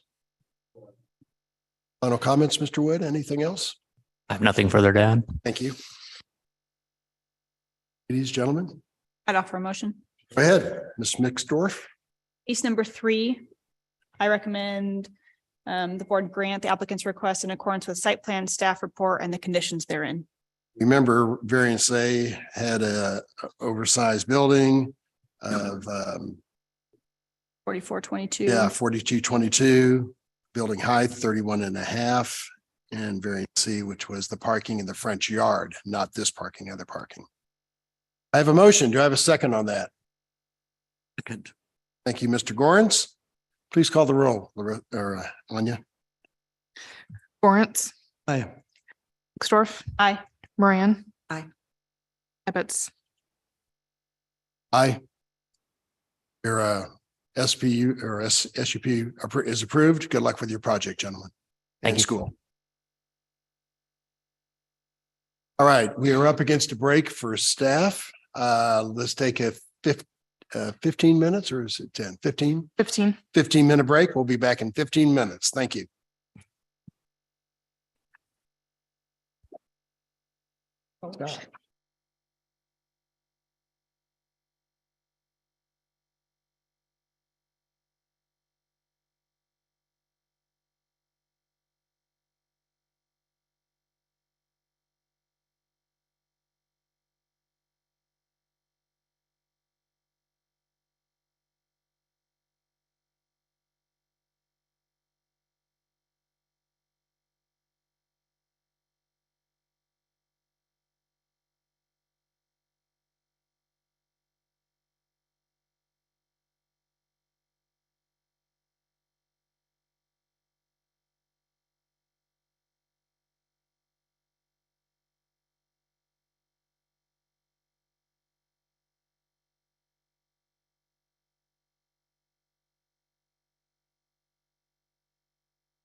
All right, the break is over. Let's continue on. We are on case number. We're coming back online, case number 9, or docket number 9, case number 2023-00024 with an address of 3214 Main Street. Will the applicant please come forward?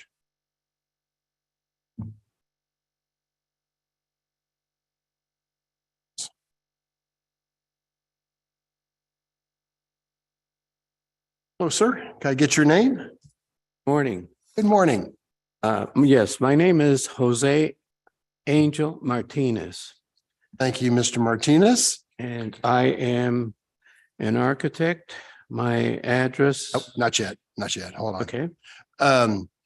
And Anya, do we have anyone in the audience live who wants to give testimony on this case? Anyone in the Zoom? Jared, do you see anybody in Zoom? No one has raised their hand in Zoom. Oh, I'm sorry. I didn't see you. No one has Sorry. raised their hand in Zoom. Thank you. Sir, can you raise your right hand to be sworn in, Mr. Martinez? Do you solemnly swear or affirm to tell the truth and nothing but the truth during this meeting today? I do. Please identify yourself one more time for the court reporter. Okay. My name is Jose Angel Martinez. I'm an architect, licensed architect here in the city. My address is 10201 Oak Ridge Drive, Overland Park, Kansas, 66212. And I'm here representing the owners of the property at 3214 Main Street. Great. Thank you, sir. As part of your case today, there's a list of administrative exhibits on page 2, 1 to 11. Do you have any problem with us admitting those for your hearing today?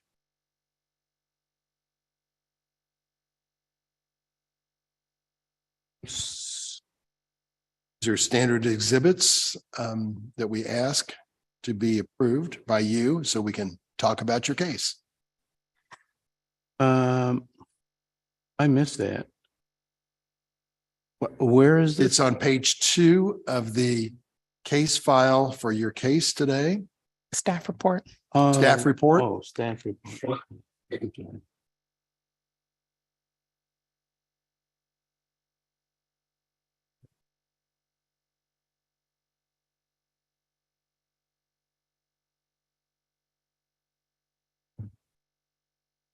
Okay, So those are 1 to 11. I see the staff. That's the docket. That's the doc. You know, I did not print that out. I can read them off to you. Pardon? I can read them to you if you don't see them. Sure, because I emailed Anna Nanoski and asked if she needed anything else from me, and she said no. So I assumed that I would just bring Right. the evidence that I needed Right. to present my case. And these are standard exhibits, but I'll read them to you. There's Okay. 11 of them. One is our zoning and development code, rules and regulations of the Board of Zoning Adjustment, qualifications of the members around here, around the board, published notice, mailing notice, certificate of mailing, staff report, applicant submittal, PowerPoint, and a couple things from Compass KC and the ordinance 17011037. These are standard administrative exhibits that we need to be approved and admitted for us to hear your case today. Okay, I read those and I saw those on Compass KC. Good. Perfect. And since they were uploaded to Compass KC, I didn't understand that I had to bring them. You don't have to bring them. You just have to say it's okay for us to admit them. Oh, yes. Okay, thank you. Those are admitted. Part of that is a presentation by Anya on the case today.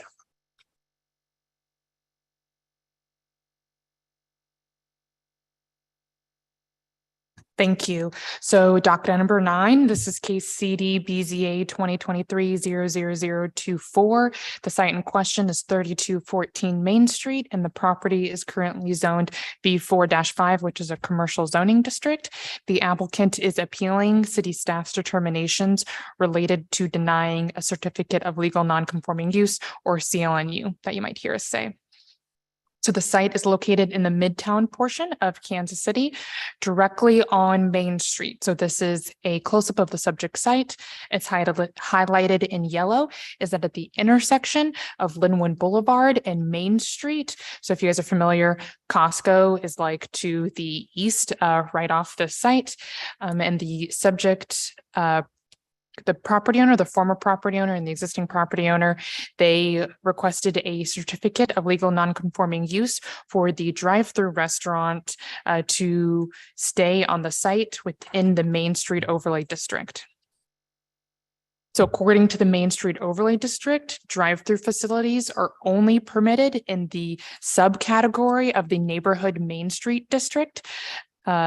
The map and the different sub-districts are on the screen. There's a red circle hovering over roughly where this particular site is located in the blue, which is a transit node, not in the neighborhood Main Street where drive-through facilities are permitted within the Main Street Overlay District.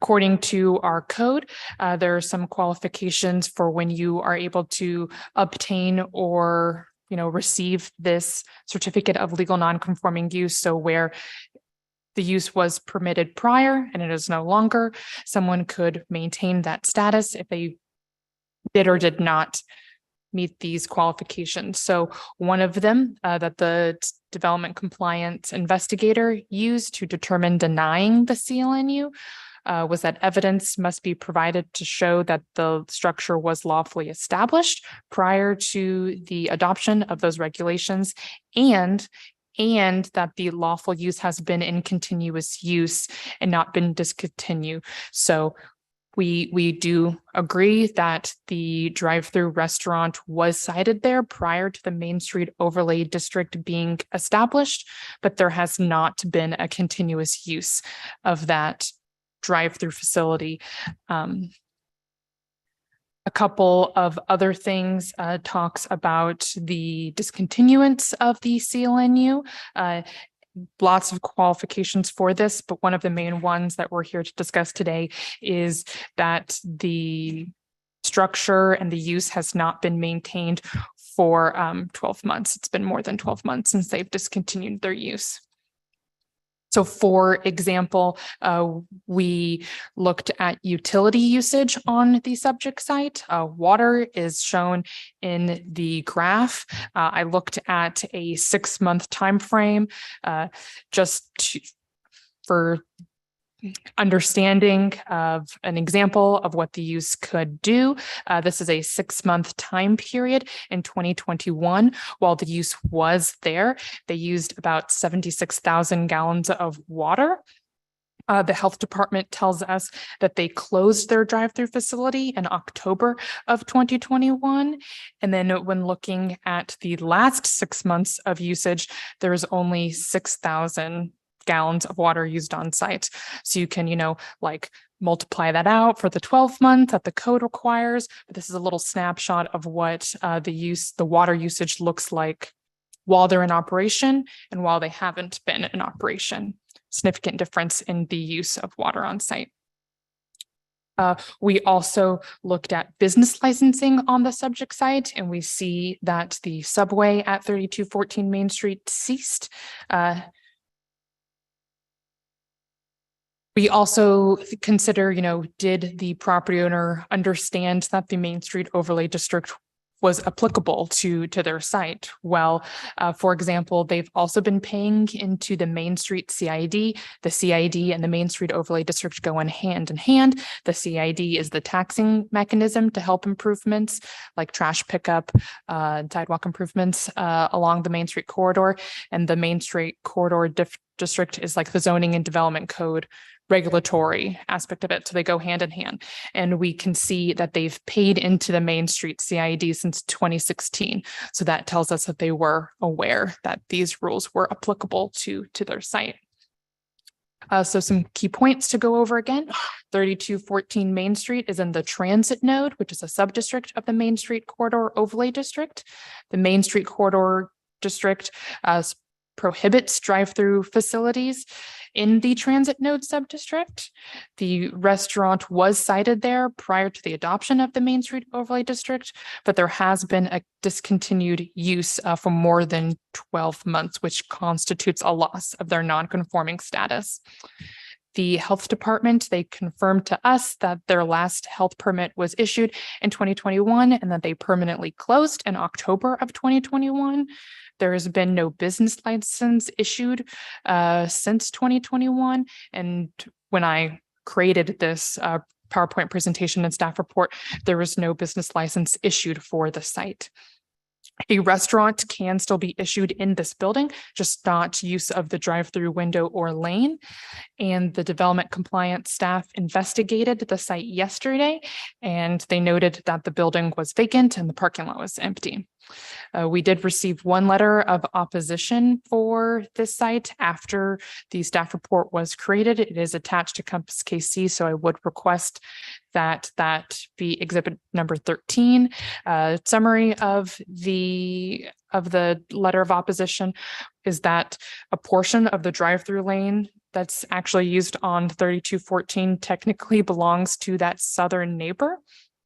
And the southern neighbor also claims, provides testimony that the building has not been used in over a year. That concludes my PowerPoint presentation and my staff report. I'll be happy to answer any questions. Thank you. Thank you, Anna. Does any board members have questions of Anna?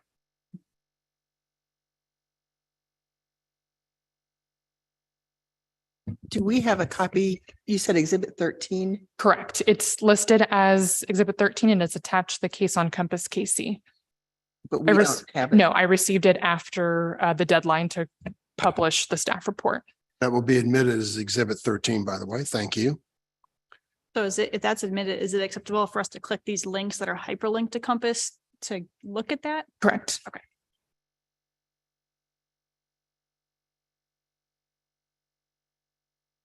All right, Mr. Martinez, why should we overturn this ruling by our city codes enforcement? Okay, well, I'd like to start by giving you a little context or historical context. The former Subways, the subject building, was purchased by Juan and Carmina Bernal, who operated the Mexican restaurant at 3540 Main, and they operated that for 21 years. However, that restaurant was leased, and the owner said he wanted to sell, and so they were forced to search for a property where they could move to, and preferably somewhere in the area where they have been for 21 years and have developed a clientele. So that's how this came about. Now, I'd like to address point by point the reasons for the denial. And I'd like to start with I'm basing it right off of the denial of request, the denial letter that the city issued on January 27th of 2023. So the reasons for denial are states number one, that because it's a boulevard, it requires special use. I cannot find anywhere on the internet the designation of Main as a boulevard.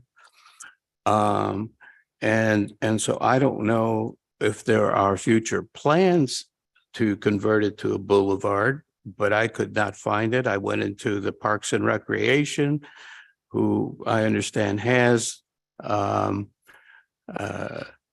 oversight and determines the boulevards and the parks. And there's nothing there designating a boulevard. Number two, it refers to the Main Street Overlay District, and it identifies it as it being in a transit node, I'm sorry. And I read the transit node, and I cannot really understand exactly what it means. And if I may, I'd like to read it just shortly. It's just three sentences. Go ahead. The description. This is the description of the zone. Transit nodes. Transit nodes are centered around a rapid transit stop. Transit nodes encourage an appropriate mixture of density and uses around the transit stops to increase ridership and support transit investments. These nodes are characterized by compact development that facilitates access between rapid transit stops and nearby residential, commercial, civic, recreational, and institutional use. I quite frankly don't know what that means. And I'm an architect. I've got 50 years of experience, and I don't know who wrote that. But how do you interpret that? I don't know. And what bearing does this have on a drive-through? I don't know. But I also, in the same Main Street Corridor Overlay District, there is a part that says use specific standards. And under that, it says drive-through shall be permitted on a corner lot. And it talks about the being offset 15 feet to prevent vehicles from stacking onto Main Street, which would not be the case at all because the access to the drive-through is off of Linwood. And there are about 180 lineal feet of stacking. So this just would never come up. There's about no more than one curb cut shall be granted per street frontage for any use with a drive-through. We do have 2 curb cuts, and we have no problem abandoning the northernmost curb cut. I mean, that's not a problem at all. The other is that with regards to the 12 months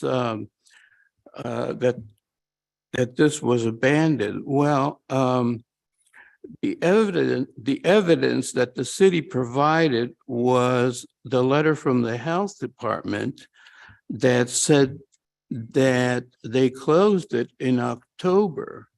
And I have a license that was issued by the health department in October. So we did have the license from the health department. With regards to the water usage, I believe we just saw the first 6 months of 2021. We have an affidavit from the previous owner, franchisee operator of the subway, and they operated the window until November 2nd of 2021.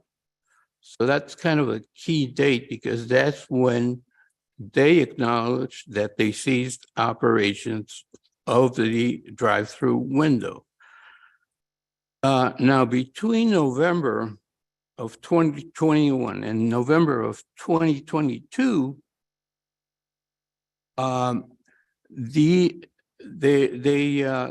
they closed the subway. In January, they recorded the subway termination. And in May, they did some repairs to the building, including painting, removal of graffiti, repairing broken windows.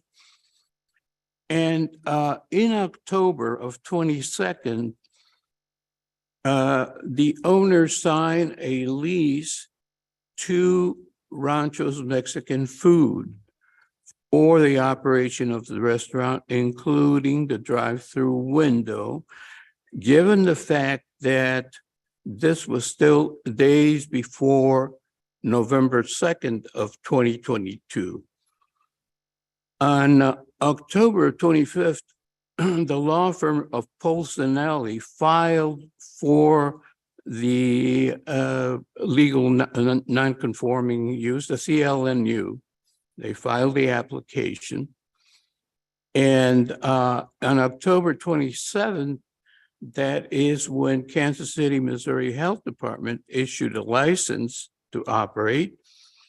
And on October 27th, they opened the operations, limited it only to the drive-through, because that did not give them time to move in all the rest of the kitchen equipment.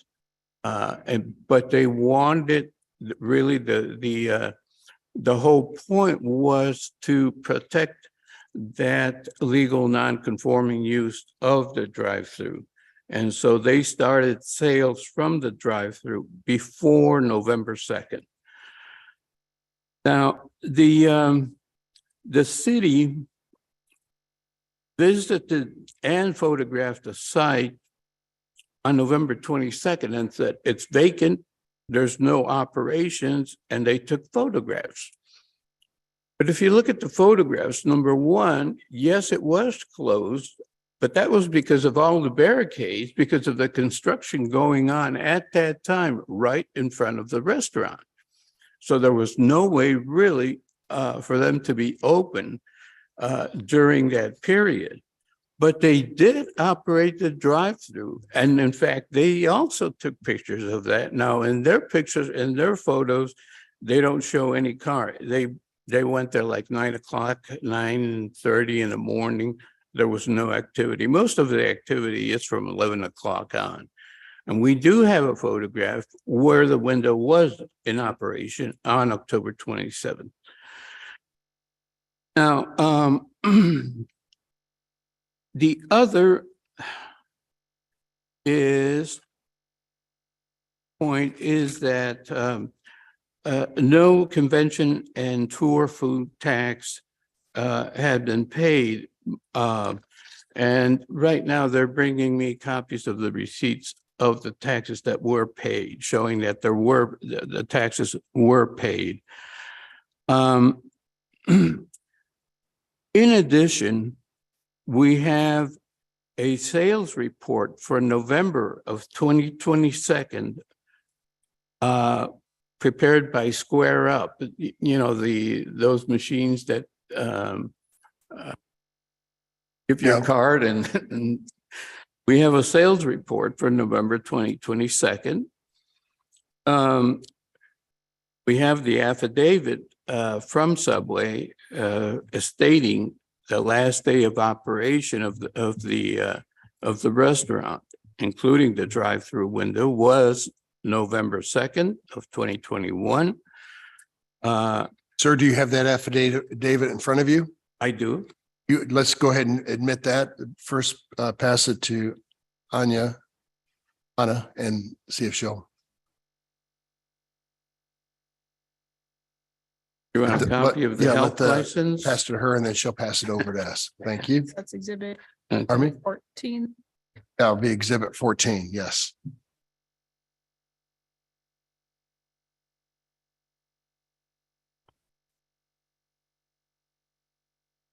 Do you want a copy of the establishment permit? Sure, that'll be exhibit 15. So we've got 14 and 15 coming around. Yes, pass it to her, and then we're going to take those. I have a copy of the sales report by Square Up for November 2022. You want that? I have a copy of an insurance policy that was taken on October 1st of 2022 for the property located at 3214 Main Street. I have an invoice from KC Disposal for a service on October 20th of 2022. I have a copy of a pest management service company, Smithereen, where they serviced the property on November 1st, 2022.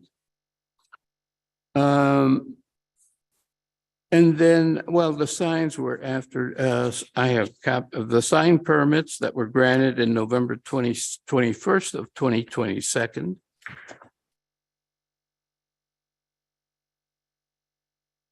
So what I'm hoping to prove with this is that there was an operation in place legitimately, including the drive-through window throughout this period, despite the fact that the construction barricading made it difficult to access. And so it's to be expected that the sales are not going to be great because of the access and the construction. So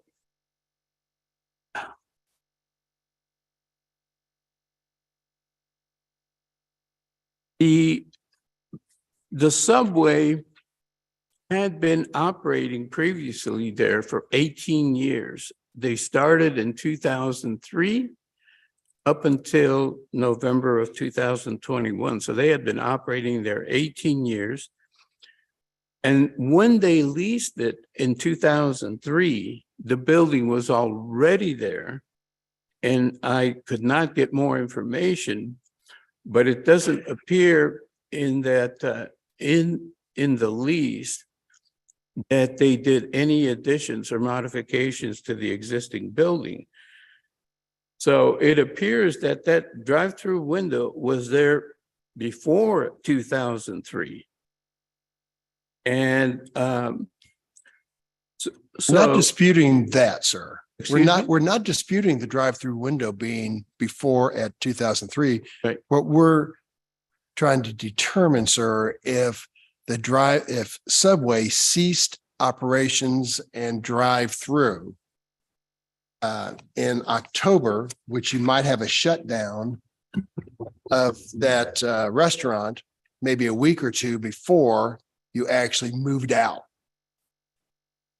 I think that's where they may have had a lease through November 2nd, which is what your piece of paper says. But when did they cease operations? Subway? Yes. November 2nd of 2021. And they were selling sandwiches to November 2nd. Is that your testimony? Till November 2nd, 2021. And I guess I'm trying to keep the date straight. And Anna, I think you had a health department date, right? And what was that? They informed us that they permanently closed in October of 2021. Subway informed you of that, or health department? Health department informed us that Subway closed in October of 2021.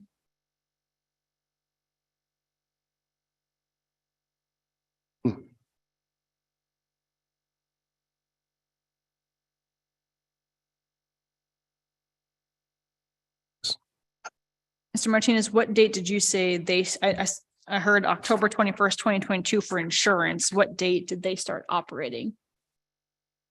Your client Sancho's. business?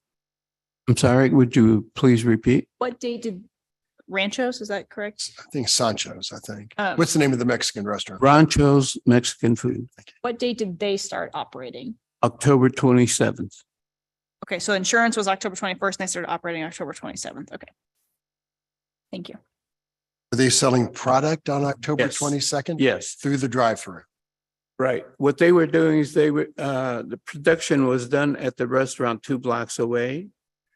And shipped to the Subway location and sold through the drive-through.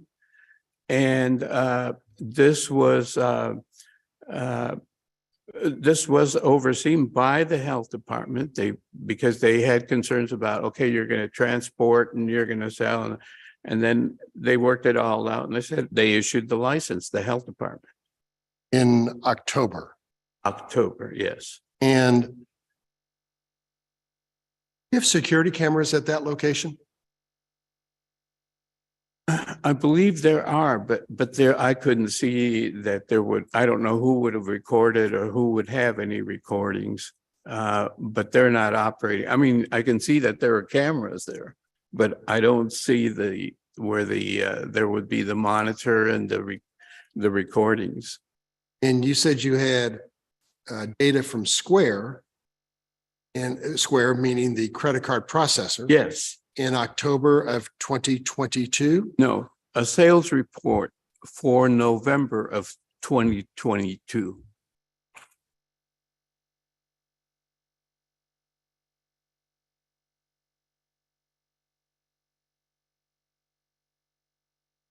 What does that mean, sales report? That the property was sold at that time? What is the sales report? That means the property was sold, or you're talking about selling things within the property? Food sales. I'm not understanding. You're talking about food sales or the sale Yes, of the food property? sales, food sales. Okay, so there were food sales in November, even though they closed down? They started October 27th. If you're, I don't know how that platform works, but a lot of them, you don't get that year-end report until the following month or week or whatever it is. So if they started October 27th, makes sense. Maybe you get a report in November to highlight the October sales and then kind of subsequently from You there. bring that with you today, sir? The October? November 2022? I do. Or October. Yes, I have it. And what about October 2022, since the business started? Well, it was October 27th. They started with cash over the drive-through window because that had not been set up. It was in the process of being set up. Very few people pay with cash these days, hate to tell you. Well, so you're saying the week of October 27th? Yeah, yes. Through November when? It's all cash. Through the end of November. So it's all cash for that whole month? Well, it was only a few days. You said all of November. Oh, yes, all of November. Was cash or credit or both? It's credit. Right. And I'd like to have a copy of that. So pass that over. We'll admit that as, I think, exhibit 16. We'll get you in the audience in just a second.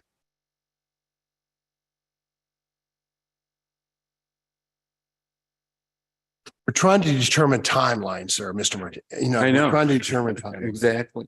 I realize that. How do I know this came was Sancho, excuse me, the restaurant at roughly 35th and Main Street on the west side of the street?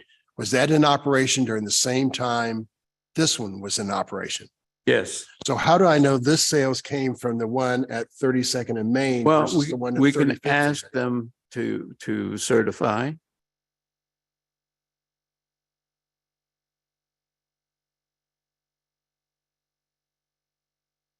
Trying to determine where I see that on this page. So, it's an around thing.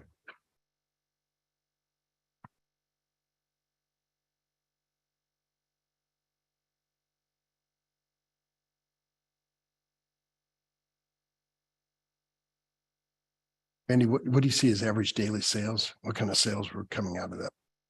I'm just trying to ask Ms. Mixdorf, because she's more technical than I am on that, to see how much sales were generated in early November out of this location. Between 20 and 40 20 and 40 in the very beginning. dollars. I don't, it doesn't give me what the scale.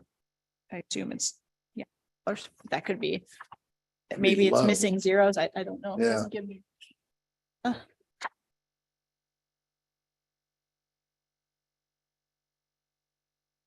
on it, is it possible to bring up that other exhibit that you mentioned on Compass? I tried to access it from the Yes. staff report and it wouldn't load for me.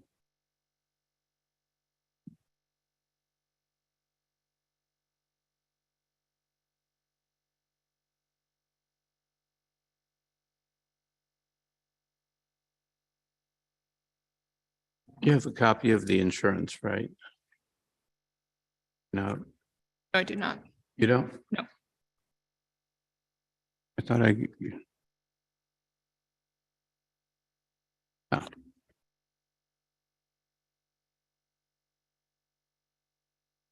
Oh. Would you like, It's, yeah, the chair is the one that admits exhibits. Yes, yeah, let's go ahead and that will be admitted. It's probably. Chairman? 17? So the total of $408 total sales from November 1st through November 30th and 22. So $400 in credit card sales for a whole month of drive-through.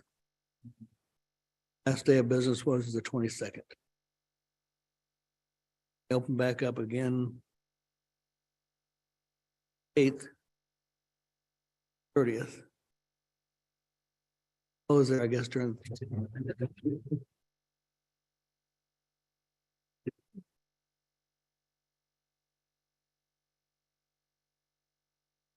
Thank you, Anna.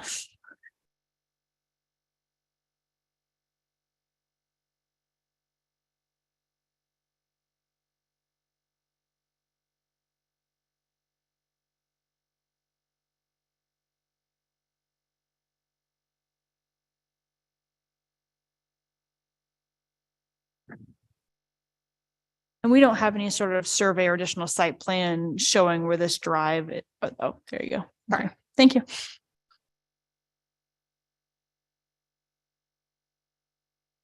Yeah, I'm familiar with the location. I go by Costco almost once a week. So I know that drive-through is on the south side of the building. There's a little tiny lane that you pull through to go through there.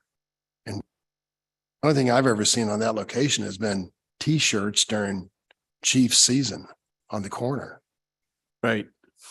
I just don't, I mean, I do remember the subway being there and I remember when it was gone, but that's my recollection. Sadly, I live about 6 blocks from here and I did not realize there was a drive-through.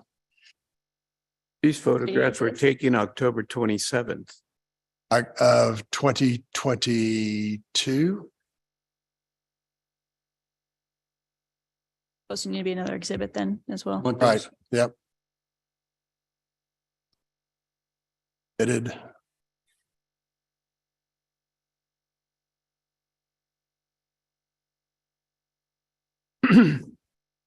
With the shift to the rest of the restaurant being Thank you. open now, has there been a significant decrease in drive-through traffic and mainly eat-in? Or what does that balance look like in terms of customers?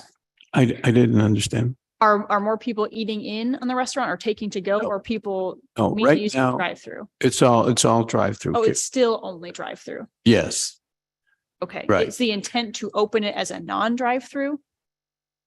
yes. Yes, both, a seating, a dine-in and carry out and a drive-through.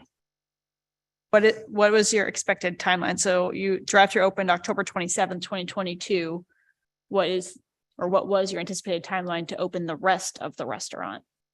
Well, we have to submit to the city plans for the building permit. Okay, so that process hasn't even been started. No. It has started, but we haven't applied formal yet. submission The plans are not process. complete. Yeah. Yes. But that's the intention. The intention is to have a full-service restaurant. The photos here, I don't remember what exhibits these are, 14 or 15? 17 is the Way up there. photos. They're 19 or 20 at this point. 17 is the photos. Oh, okay. Exhibit 17.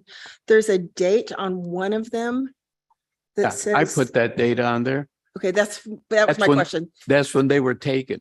Who took the photos? The realtor, one of the realtors took the photos and then forwarded them to me. But you can see in the file, in the digital file, you can click on properties and that tells you the date taken and the time. We don't have that. Well, I can forward the digital file and you can verify that. Okay, but we need it as evidence, because we're here hearing the hearing today. I have my laptop here. I can just I can shoot it over to you. Do you have any witnesses that actually witnessed? Any what? Any witnesses that actually witnessed this business operation? Oh, yeah. Oh, yes. Okay, so you're going to present that in a minute. Well, we do not have affidavits of that. I'm But going to bring these two people in the audience who keep raising their hand up to testify. So come on up. We'll swear you in and get your opinion here. Good morning. So raise your right hand, please. Do you solemnly swear or affirm to tell the truth and nothing but the truth in this hearing today? I do. And your name, please? Carmina Bernal. I'm the owner. Last name?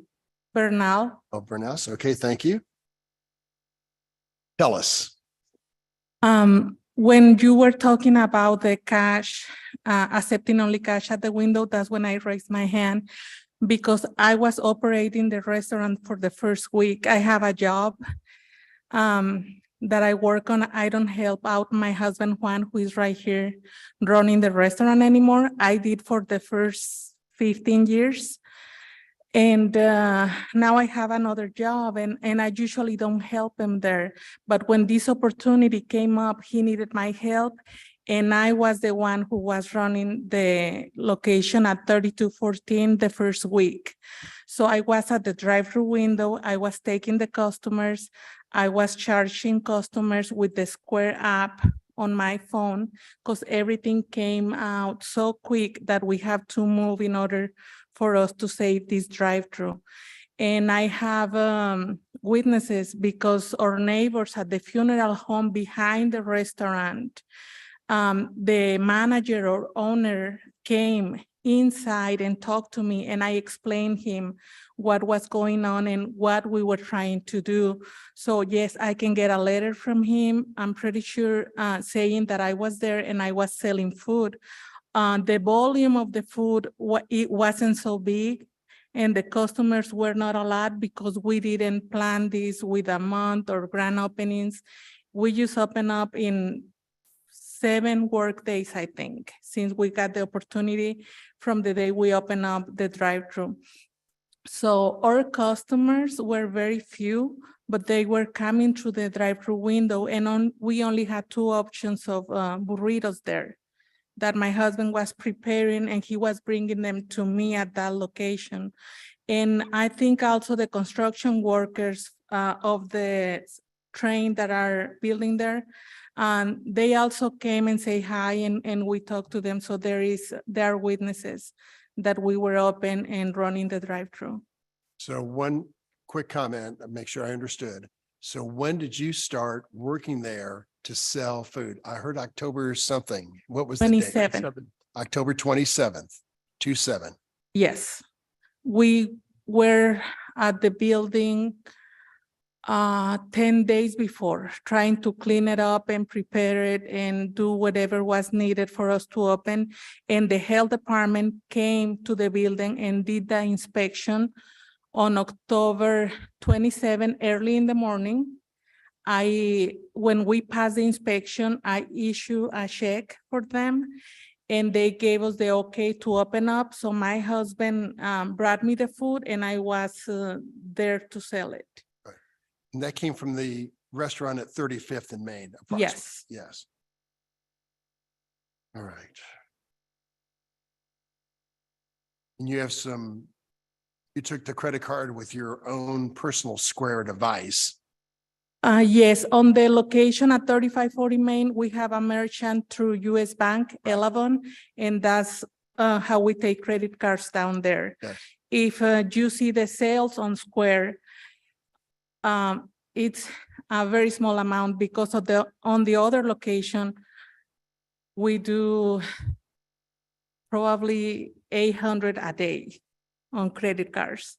So at the 214 Main on the subway location, we were doing probably $25 on credit cards. And that was doing through my phone. I have a video of October 27 of the first cars that came through that I took with my own phone. So I have some evidence too. Okay. And I'll stay there for a minute. Board members may have more questions for you. With the note with the potential encroachment on the drive, would you still be able to have a car fit through on your property to make that drive actually functional? I can't really see dimensions on that from here.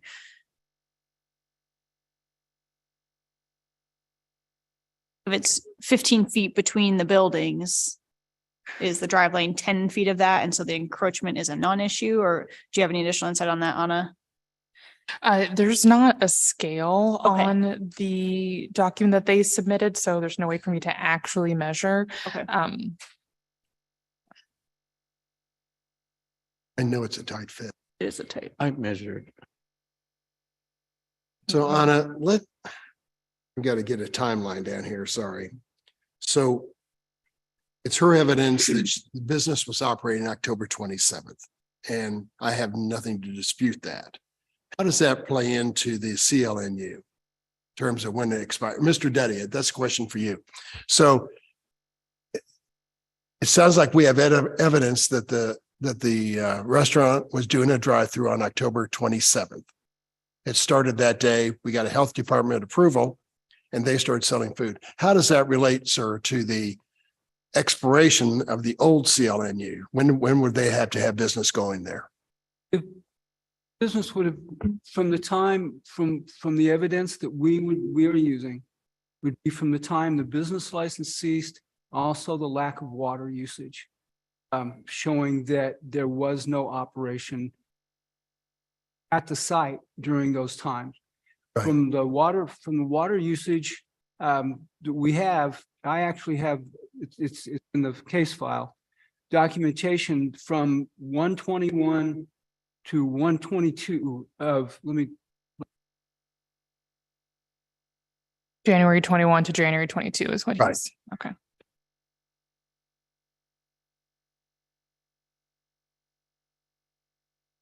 I guess my concern with finding that 120 of 21. 120 of 23. The evidence shows not substantial use to support a. Basically, I would say 80% to 90% of those days was zero consumption at. But based on, if I'm understanding this correctly, if the food is still being prepared elsewhere and brought to this location, that would make sense why there'd be minimal water usage at this site. Except for restroom use and things like that. Drive-through, so. May I, Mr. Murray. yeah, with regards to the water usage, I also went on and without giving you the 379 sheets, which logs the day per day water usage, I combined this in a summary for the years 2021, 2022, and 2023.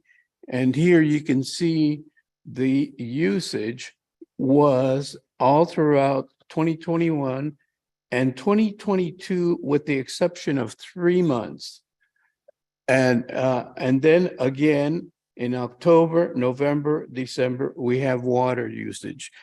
Now, having said that, I don't know that water usage is the criteria for a non-conforming use.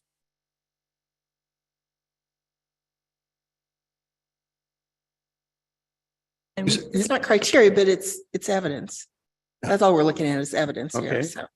Well, what I'm saying here is that there were only 3 months in which there was no water registered in the year 2022. Do you have the day-to-day water usage? 379 pages. I didn't print them all, but they're on Compass KC. Do you have October 27th and 28th and 29th? Let me see. I've got October. October was 673 gallons. Let me see if I have October.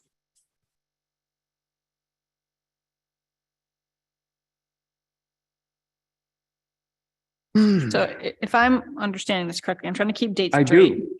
Oh, go ahead. I have October 27th. And there were several readings. Not much. But they hadn't opened the restaurant in per se, so there would be no reason why there would be a lot of water usage yet. But there was water usage. I have from October 26th, which they were not on, October 27th up until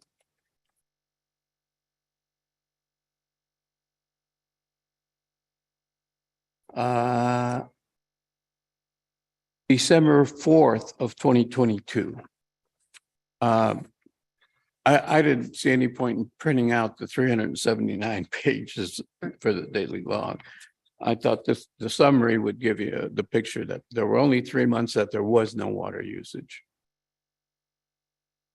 Mr. Chairman, is there any way that we could have Mr. Duddy? I don't think he's had the opportunity to look at all these things that were presented today, that we could have Mr. Duddy look at this and talk to us about it. So we're not trying to sift through all this because It's a lot of data Mhm. and it's all time sensitive. That's the key. Well, that's the thing. I don't know how the health department It's on does the their CLE dates, file. but the last work day of October. So if they said it was closed in October 2021, that's October 29th. So they could potentially have been in operation 2 days, you know, In 2021. Right? in 2022, because you have that 12-month time frame, which is what this is the Right. issue. So Subway closed at the end of October, or in October, we don't have the date. If that was October 21st or October 29th, 2021, 1 year later, would effectively Right. put them within Right. the range of 12 months. do we have something from the health department that shows when they, The actual date. yeah, the actual date? I saw the one that said it expires December 31st, but it didn't have an actual date when it Right. started. I was going I think Anna just said October 2021 was what the health department said, but I didn't hear a date within the month. We've got something from the health department saying October 21. That the Subway ceased operation in Oh, okay. 2021. Well, what about when And this then they've business not started? confirmed with us that another business has started, correct? The health department. It was confirmed that the business closed, Subway closed in October of 2021, but they said that they have not issued another license since then. No, they did state that they did ponchos. It seems like we need that date. You He- testified, didn't you, that before you could sell food on 32nd and Main Street, you had to have the health cert? And I think I wrote down here October 27. I could be wrong. Go to check out for it. That is correct. And he has a copy of the check that I wrote for the city treasurer that I gave the inspector that morning. So the key now, I feel, is when did Subway vacate the space? When did they stop selling drive-through? Right. 'Cause November 2nd. That's, yeah, of his testimony 2021. says November 2nd, and then the health department said they ceased operation October 2021. So is that just generally stating, so the last day of October 2021 is 29th is a Friday, and then the next Tuesday is November 2nd. Sometimes So I people, guess- sometimes people vacate, they close down the business. They've got to clean out all their stuff. Right. So you do that before November 2nd, I would think. No, I think the affidavit says operations. And they had subsequent to November 2nd of 2021, they proceeded to remove the equipment, make repairs, replace broken windows, remove graffitis, repaint. So that went on between when they closed in November and May of 2022. I guess back to Maggie's question, does this new evidence change the assessment in how Mr. Duddy reviews this case? So with this kind of new evidence on dates, does that change your review or how you assess this case? Because I think it's obviously very different if only the drive-through is operating versus the rest of the restaurant and like Right. utility bills and all of those different kind of factors. Well, what I have is a notice from Joe Williamson, who is program and compliance manager with the health department. And it states that the was listed as permanently closed October of 2021. 2021 or 2020, sir? October of 2021. Which kind of aligns with the health department date of October 2020. Right, so permanently closed in October of 2021. We don't know because if it's 1 year, we're getting close to October 27 when I feel like the restaurant opened for drive-through. I think we have evidence of that. I think that's clear. So talking 4 days, maybe. Every point. Didn't have they didn't have equipment there. I don't know how that works. Well, yeah, Okay. yeah, that's interesting too, because they're not making the food in that building to operate. It's coming from another location, but it's still a point of sale. Are your plans to open it with full-fledged, all equipment in there and stuff? That's what you do? Because the one at 35th and Main is closing. That's not, that would be closed. it is closing. She said yes, you said no. They're going to demolish that in the future. They have plans to build an apartment building there. Yes. So the owner will let me know 6 months ahead before they demolish that. Right. That's why we were seeking for another location. Now that we have found this other location and we bought it already, we have plans to to put in a kitchen because it doesn't have a kitchen there. So we can move the full restaurant over there.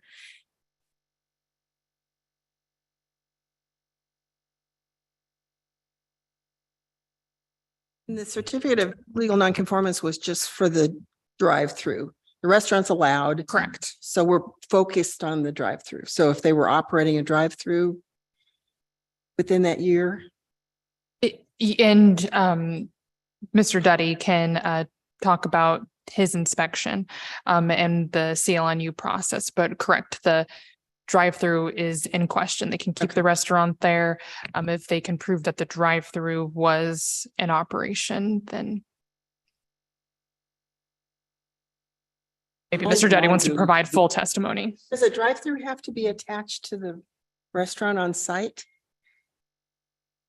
Yeah, I would say from a zoning perspective, inherently, the drive-through facility has to. It's accessory to the thing on site.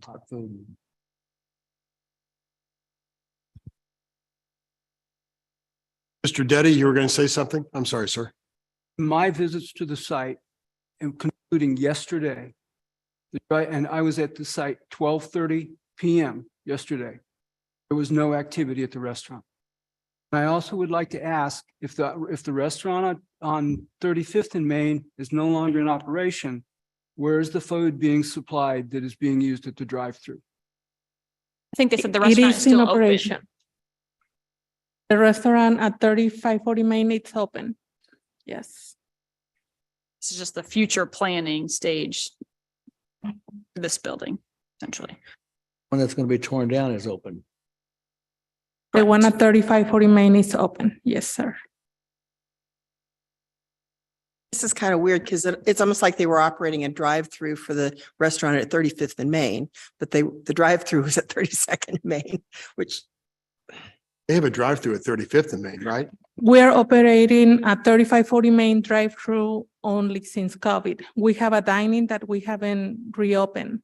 So we are operating only drive-through at 3540 main. On the new location, the 3214 main, we are also operating drive-through only because we don't have a kitchen or a dining room installed there yet. And the food is being prepared at the 3540 location.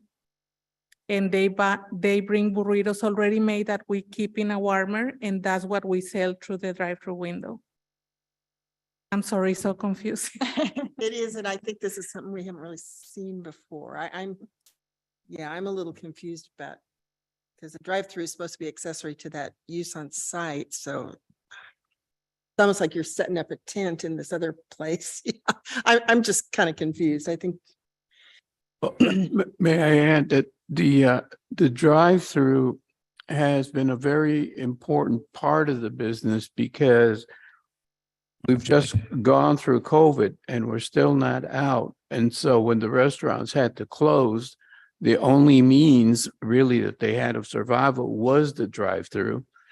And a lot of people have gotten used to ordering by phone and then just going and picking it up. And just to mention how important the drive-through is for us, when COVID came, we didn't have to ask money from the government to pay our employees. We didn't get, not even once, because we were doing so good at the drive-through window, enough business to pay our employees and still making money out of it. So, and also at the location that we've been in 20 years, if we close the dining at 8 p.m. when it was open, we have enough business at the drive-through window to support the restaurants and our family. So the drive-through is very important for our business. Why would someone, if I was going to order from the restaurant at 35th and Main, why wouldn't I go through that drive-through? Why would I want to pick it up at 32nd and Main? Does it get backed up or? The food that we sell is fresh, made and real food, not chemicals or anything like that.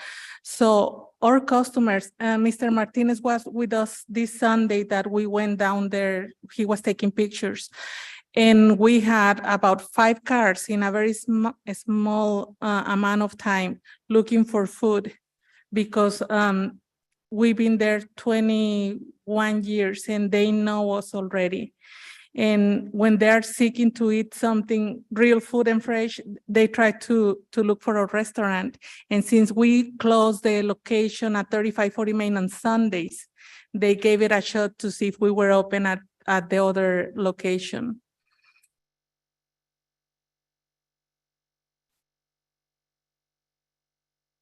All right, board members. So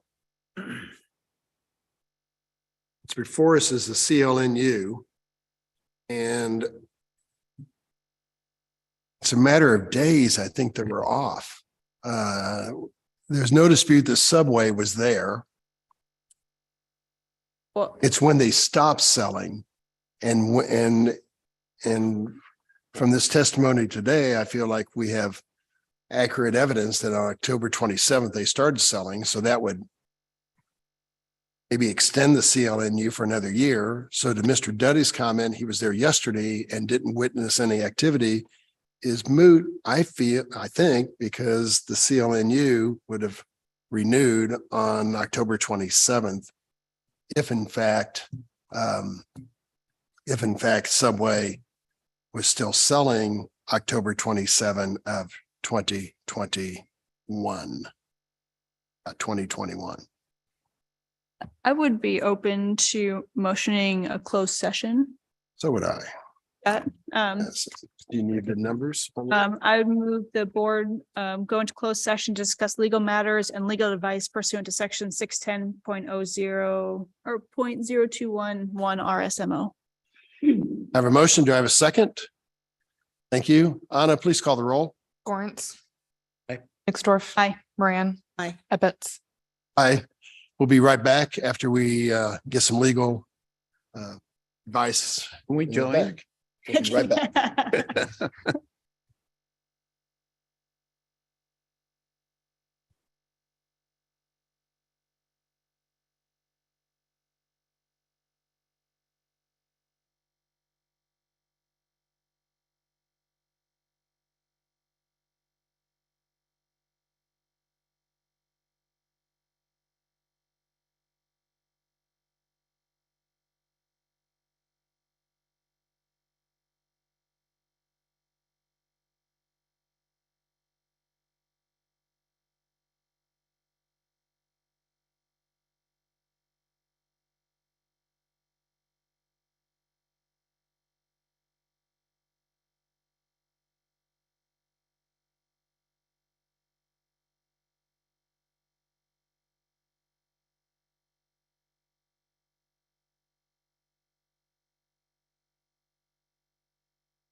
you.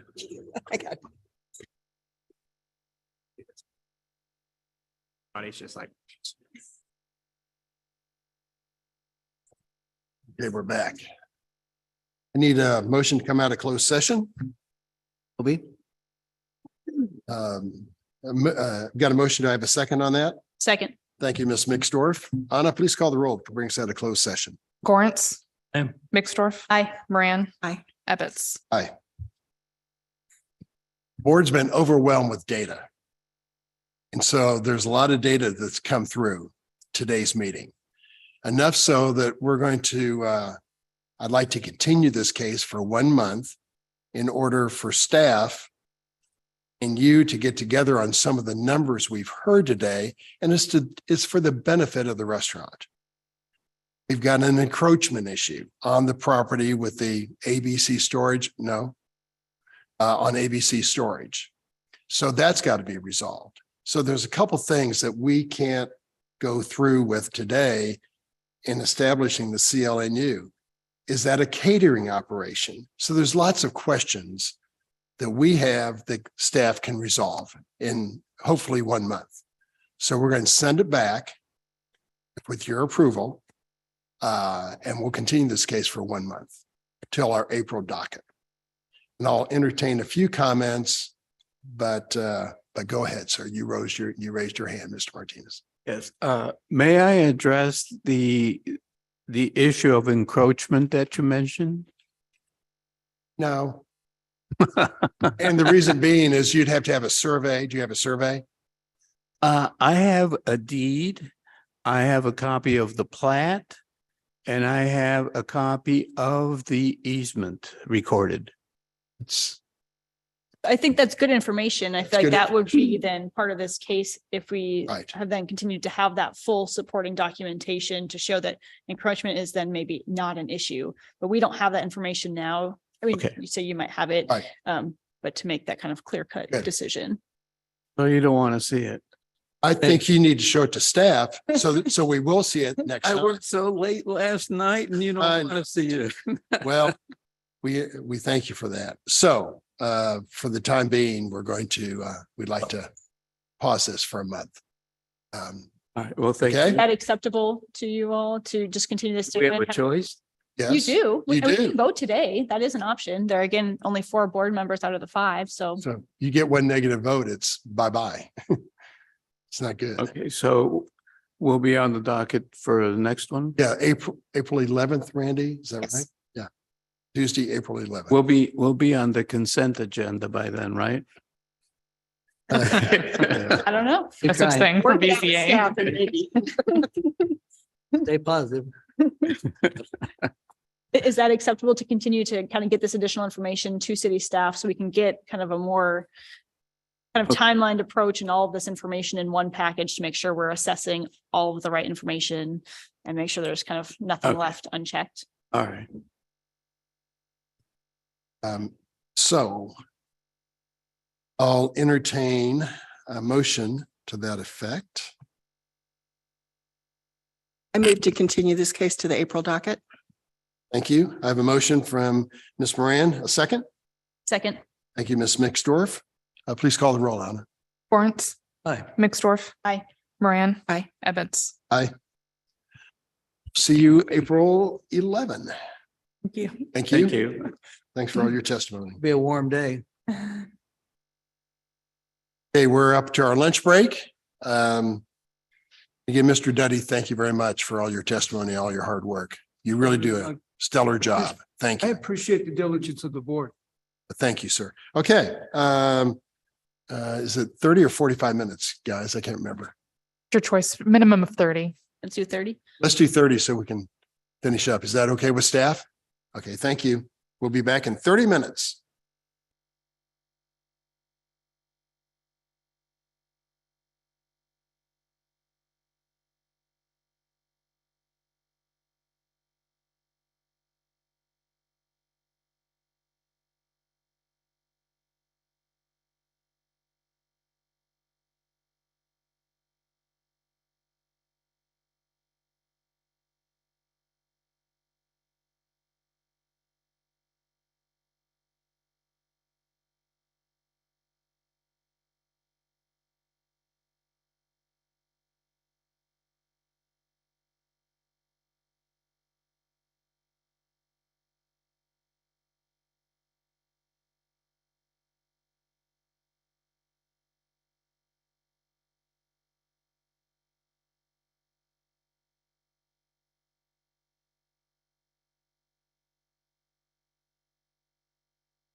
Back up.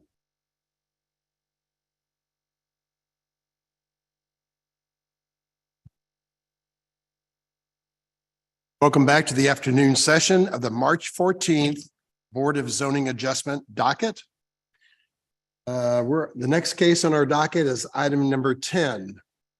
Case number 2022-00197 with an address of 8814 East 9th Street. Will the applicant please step forward or raise your hand in Zoom?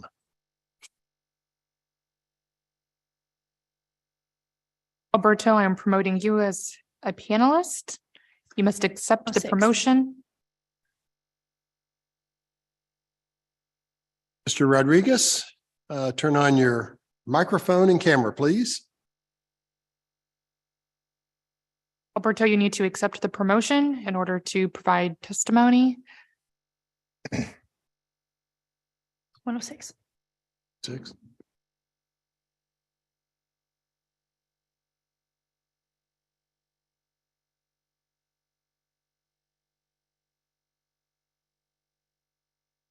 They are connected.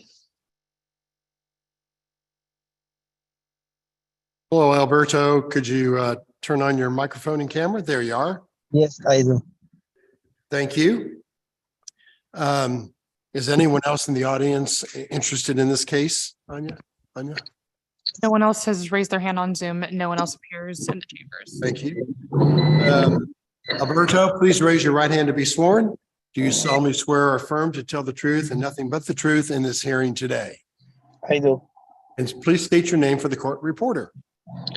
My name is Alberto Rodriguez. Perfect.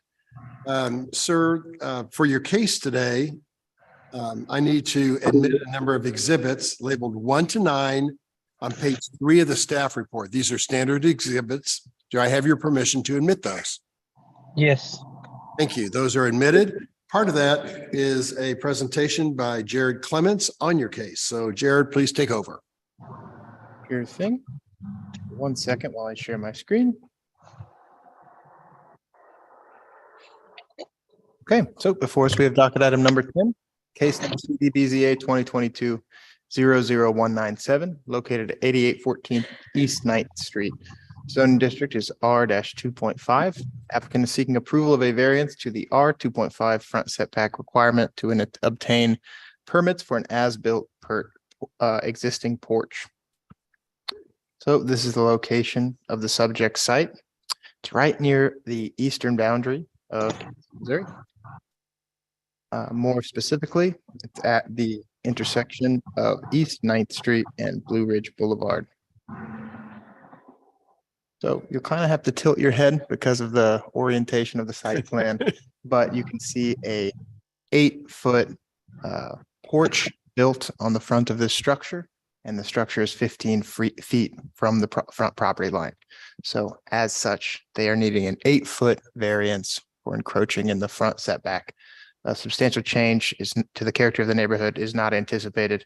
The difficulty could be obviated by a change in design technically, but it would involve some demolition. With that, I'll conclude my presentation. Board members, do you have any questions for Mr. Clements? Is this an as-built, so it was built and then problems came up? Mr. Rodriguez, tell us why we should approve your case today, sir. Yeah, the reason is because as they move out the small porch they have it and build it bigger, but I don't know the situation about the rules and code. When I already finished, the city told me that's the reason I got a meeting with you guys, making variance to see if I can approve it or not. When was this work actually done? Last year. And is the porch fully enclosed or is this an open sided? No, it's open. It's open. It's like a porch. I don't want to enclose in nothing. What do your neighbors have to say about this, sir? Are they mad about it? Or?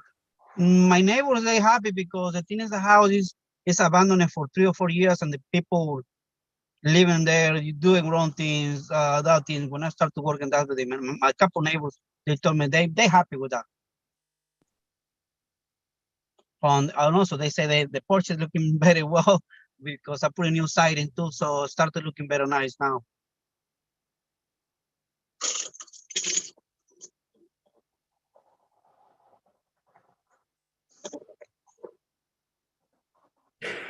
How do we find out about it? Somebody call him?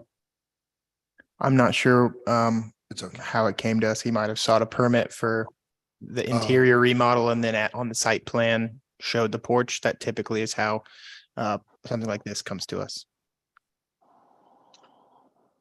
Board members, any other questions for Mr. Rodriguez?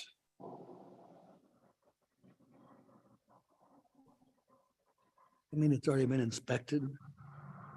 Has it been inspected by codes? I believe inspections would happen, sorry, just to hop in. I believe inspections would happen once the permit's issued.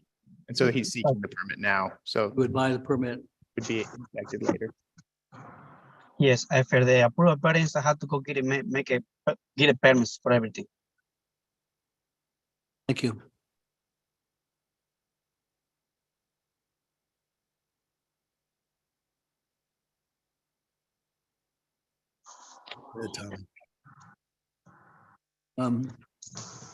Chairman, Yes. on 00197, okay, at 8814 East 9th Street. It's ordinances and F report. I have a motion from Mr. Gorens. Do I have a second? Second, Ms. Moran. Please call the roll. Lawrence. Aye. Nixdorf. Aye. Moran. Aye. Ebbets. Aye. Mr. Rodriguez, your project is approved. Next time you get a slap on the hand for doing it without the permit. Okay, thank you. Thank you. Bye-bye. All right, let's go to the next case. Docket number 13, case number 17 with an address of 1300 West 50th Terrace. Will the applicants please come forward?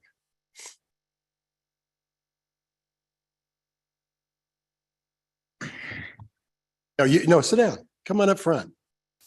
You're going to share your coffee with us? Right. Assuming it's Julie Tozier? Yes. Is that correct? And sir, what's your name? Kevin Swanson. Okay, and are you builder, applicant? We built the home Oh, together. nice. We're engaged. Okay, you want to sit down next to her? Is there a chair? Sure, come on down. All right, Actually got a chair though. there's no chair? No, it's not appealing. This is okay. It's okay. They're engaged. Okay. is that- Sorry, I shouldn't laugh. I'm sorry. But it is funny. Okay, so I'm going to swear you both in. There you go.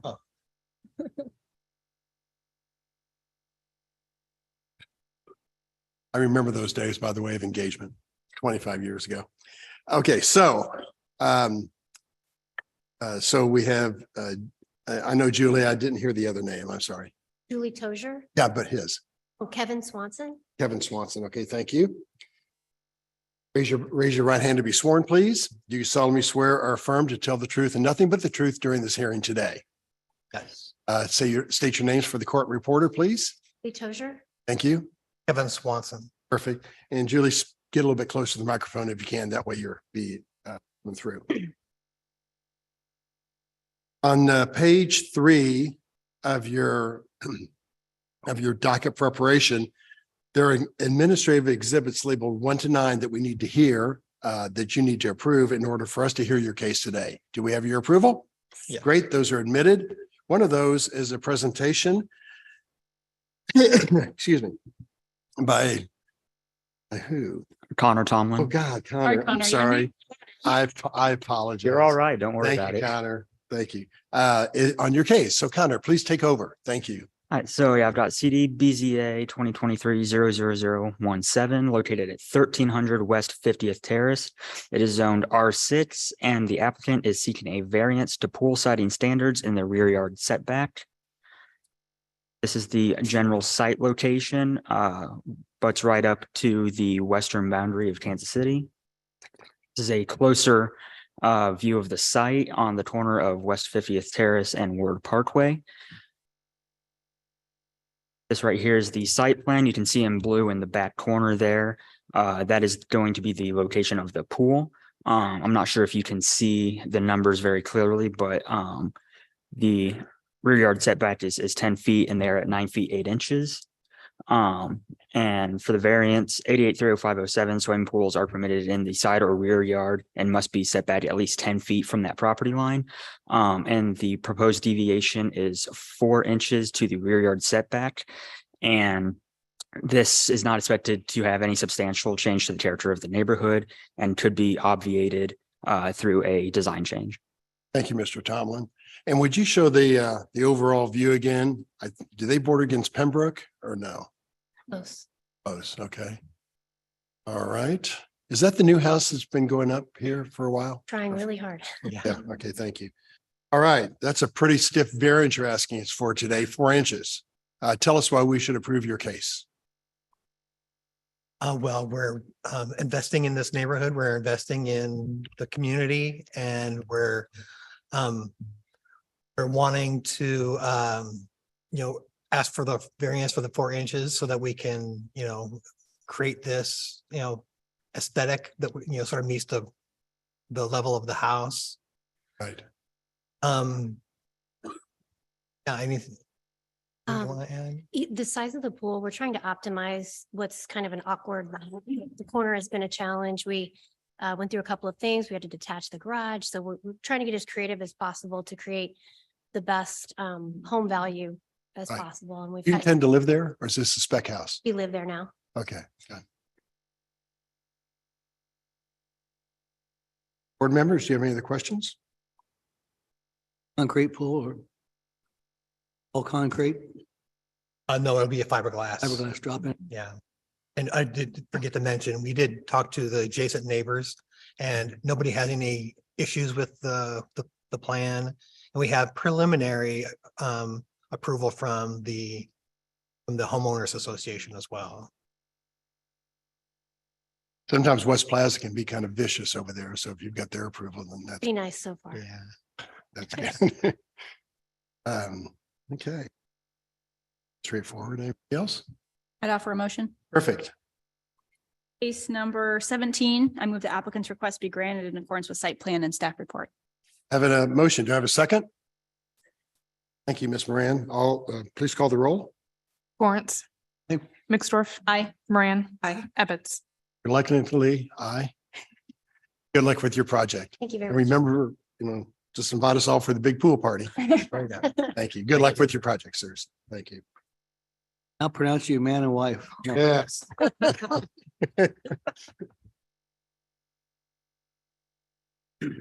they can get through construction together, they're good. If they can make it through construction together. You're that's right. good. All right, let's move on to docket number 14, case number BZA 2023-00012 with an address of 2001 East 48th Terrace. Will the applicant please come forward or raise their hand in Zoom? Carla. They have raised their hand. Carla, you must accept the promotion.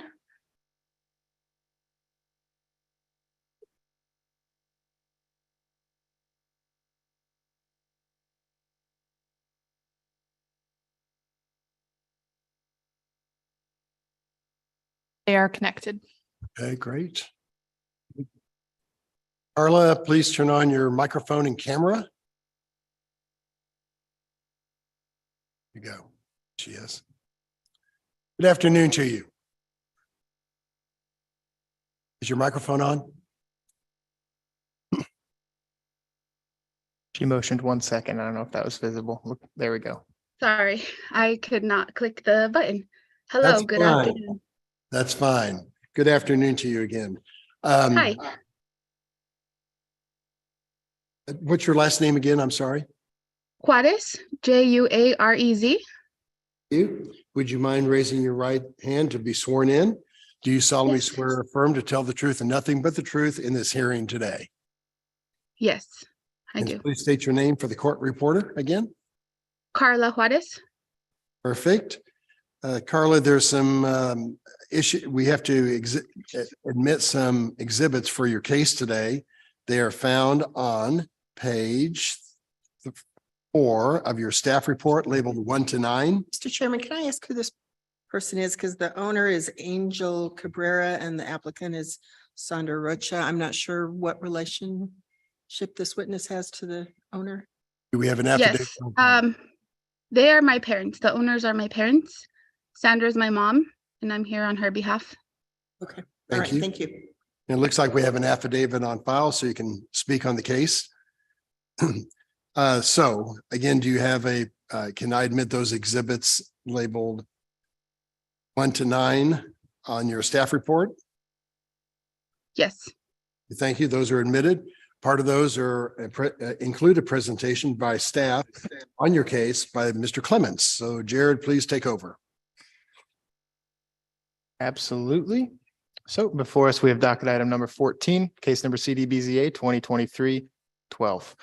Located at 2001 East 48th Terrace, zoning district R6. The applicant in this case is seeking approval of a variance to the street side yard setback requirements to allow for an addition to be built. This is the location of the subject site. More specifically, it's on East 48th Terrace and Euclid Avenue. Of specific importance in this photo here and also the following site plan is how close the existing structure is to Euclid Avenue. Once again, we have another head tilter here. The existing structure is already 6 feet from the side setback. My guess is that it was built at some time when that was not part of our regulations. This new structure, they would like to build in line with the existing structure, so also 6 feet from the street side property line, meaning an encroachment of, I believe, 9 feet. So these are the case factors for that street side yard variance. It's a 9-foot variance. Substantial change to the character of the neighborhood is not anticipated. Difficulty could be obviated by a change in design. With that, I'll conclude my presentation. Thank you. Ms. Carla, why should we approve your case today? Yeah, my parents bought this house cash to rehab it and make it their forever home. So they intend to live there until the day they die. And essentially, you know, when Jared and I spoke, he mentioned that, and for my opinion, the actual area of the house where we're seeking the variance is not really changing. It's just the current codes are different than when the house was built. So that is why we're seeking this variance, so we can go ahead and go forward with the rehab of the house. And just to mention, my parents are paying their own rehab, and they're doing their own rehab they're very familiar with construction. So what we're not familiar with is the like city codes and stuff. So that's how we were able to speak to an architect and get the plans drawn up with their collaboration. But yeah, they're doing their own construction.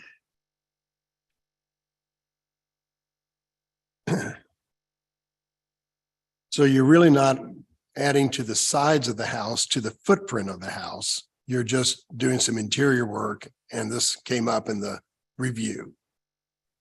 That's correct. The side where we're on Euclid Avenue, where we're seeking the variance, is not really changing in size. We're not expanding it that side. They are doing their addition in their backyard, which is facing south, not on Euclid Avenue. But it did, yes, this variance did come up in the review of our plans being approved. So just to add and be clear, it is an addition. It's not just an interior remodel, but the expansion of the building is towards the southern property line, not towards the encroachment. It's matching that same building line. Only about a 10-foot addition to the south.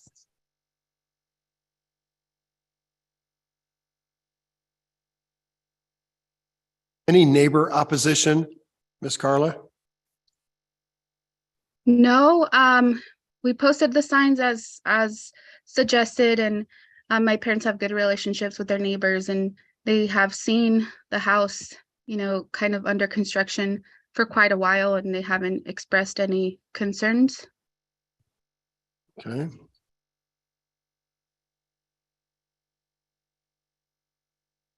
Board members, any questions of the applicant or staff?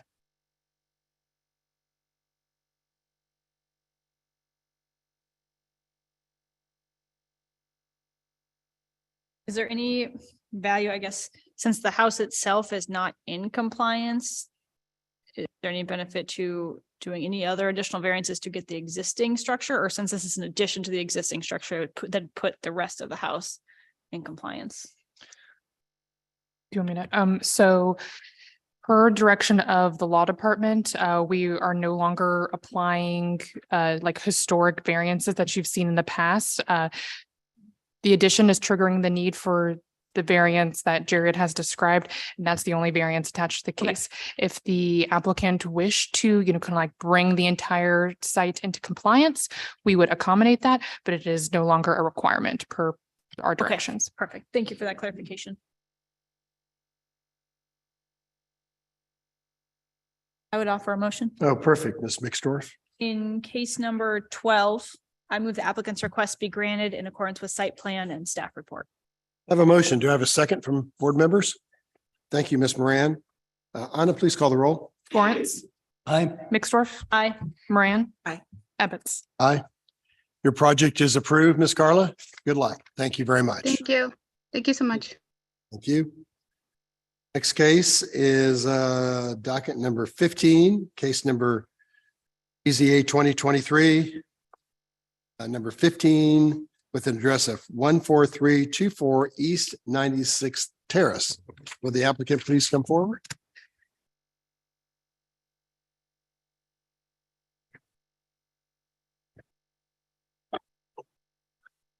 Good afternoon. Good afternoon. Your name, please, sir? Is Aaron McKee, MCKI. Thank you, sir. Will you raise your right hand to be sworn? Do you solemnly swear or affirm to tell the truth and nothing but the truth in this hearing today? Yes, sir, I do. And state your name for the court reporter again. Aaron McKee, MCKI. Thank you. Do we have anyone in the audience either for or against this motion? There's currently no one in the audience raising their hand. Thank you. Mr. McKee, associated with your case are a number of sorry. Somebody did just raise their hand after we moved on. so Okay. Didn't promote them. It's a Roderick Sparks. Sparks is the last name? Correct. Is that him? Oh, online. Online. Oh, there's somebody. Are you You've been for the, promoted. for against the case today? Are you here on the case? You're for the case? If you feel like he's doing a good job, great. If not, then come on up. Oh, no. Right. And where'd Mr. Sparks go? Mr. Sparks, could you turn on your microphone and camera? There you go. I can see you, but can't hear you yet. Can you hear me now? Perfect. Yes, sir. Will you raise your right hands to be sworn? Do you solemnly swear or affirm to tell the truth and nothing but the truth in this hearing today? Yes. State your name for the court reporter. Roderick Sparks. Thank you. And Mr. McKee, did I swear you in? Yep. Okay, sorry. Correct. It's been a long day. Thank you, Mr. Sparks. Are you for or against this case today? I am for. Say it again. I'm for in support of Mr. Case? McKee. Perfect. We'll see how Mr. McKee goes, and if you need some assistance, pipe on in here. Mr. McKee, there's administrative exhibits labeled 1 to 9 on page 4 of the staff report. Do I have your permission to enter those for your case today? Yes, sir, you do. Okay, thank you. Part of those is a staff report by Anna. Please take the floor, Anna.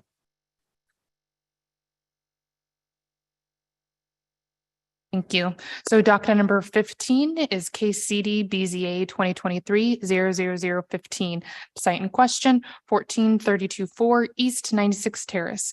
The site is currently zoned R7.5, which is a residential zoning district, and the applicant is seeking variances to the rear and street side yard setbacks. So this site is in the eastern portion of Kansas City, kind of towards Lee Summit.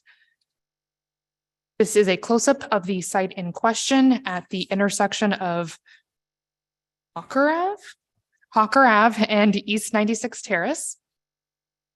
So the property owner is building a above-ground pool and a deck surrounding that pool. This is a site of the property, that backyard prior to the construction.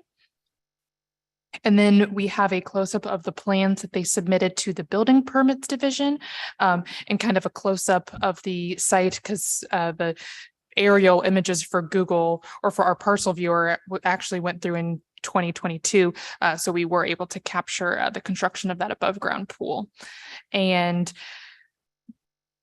when I exported this PowerPoint presentation, my labels kind of got jumbled around, but you can see the little green brackets where it shows the different variances. A, which is to the rear yard setback, B, which is to the street yard, and C, which is about the total square footage for the deck. Now you should note the unique shape of this lot, which kind of brings in the question of the street side yard setback. This is another image of the pool and the deck. And then some additional photos from the right-of-way and the sidewalk.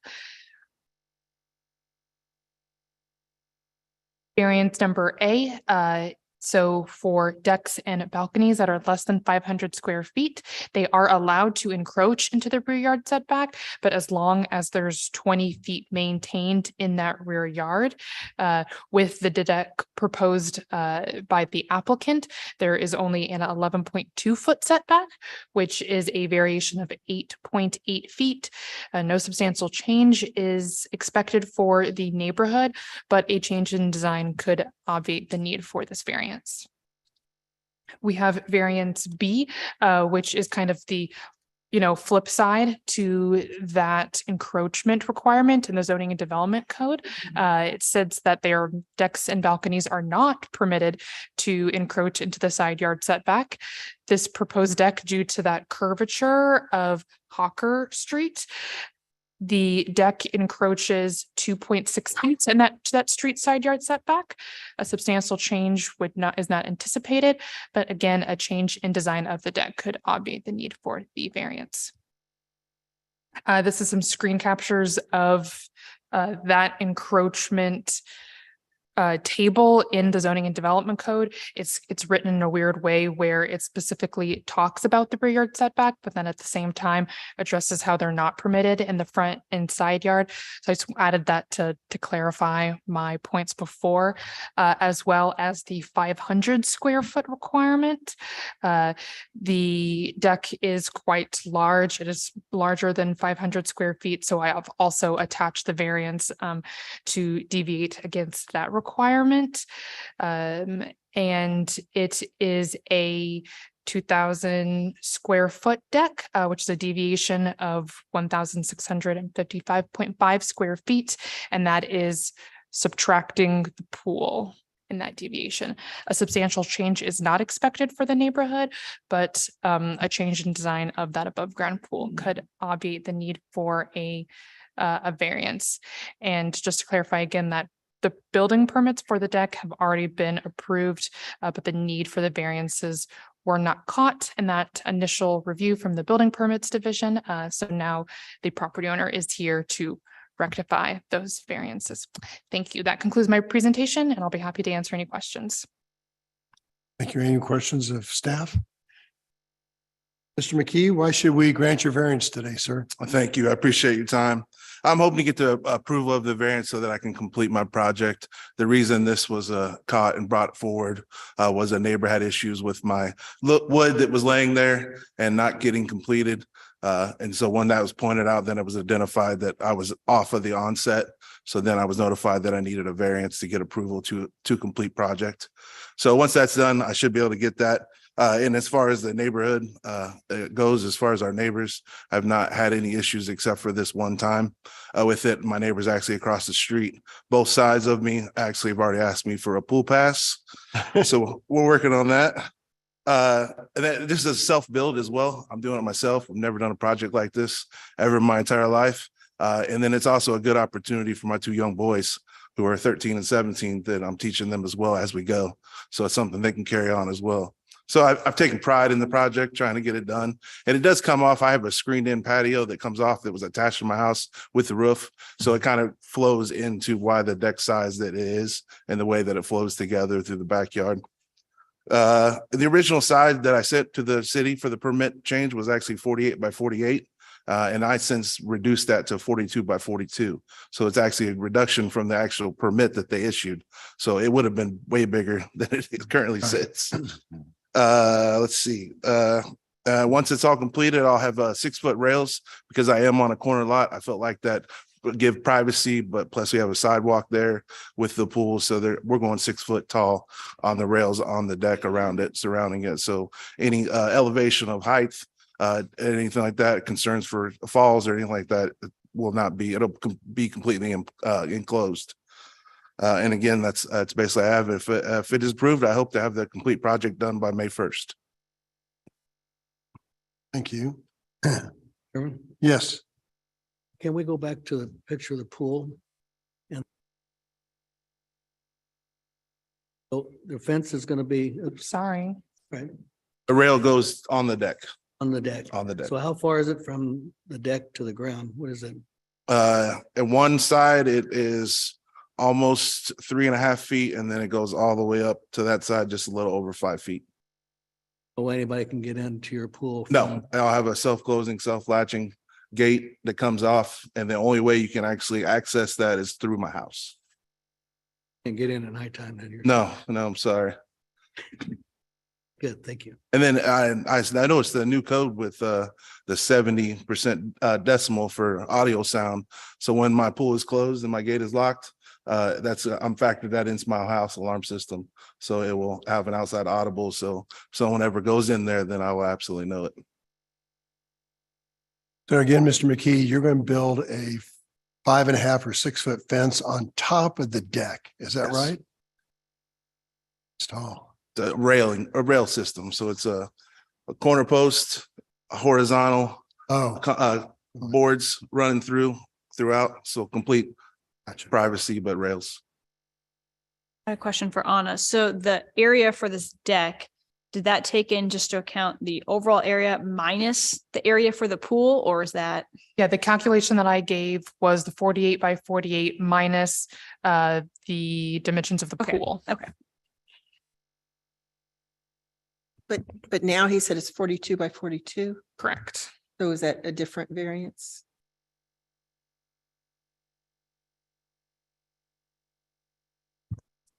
I don't have the notes on how big.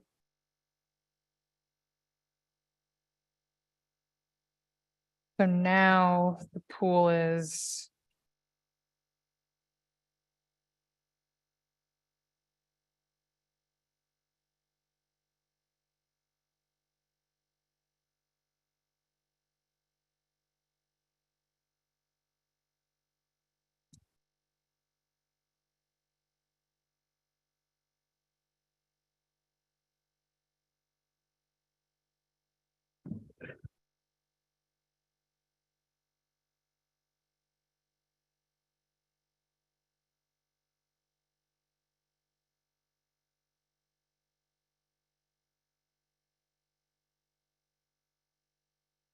That's the deviation inside the brackets now.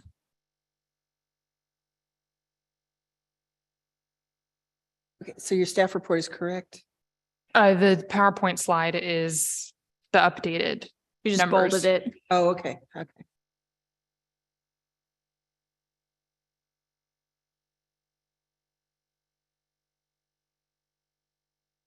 I have a question. I mean, it looks like you're not building a 6 foot fence on your property, you're building it on the deck. On the deck, it's an enclosed deck. So is that allowed? Because I know a street side 6 foot fence wouldn't be allowed. It would only be 4, right?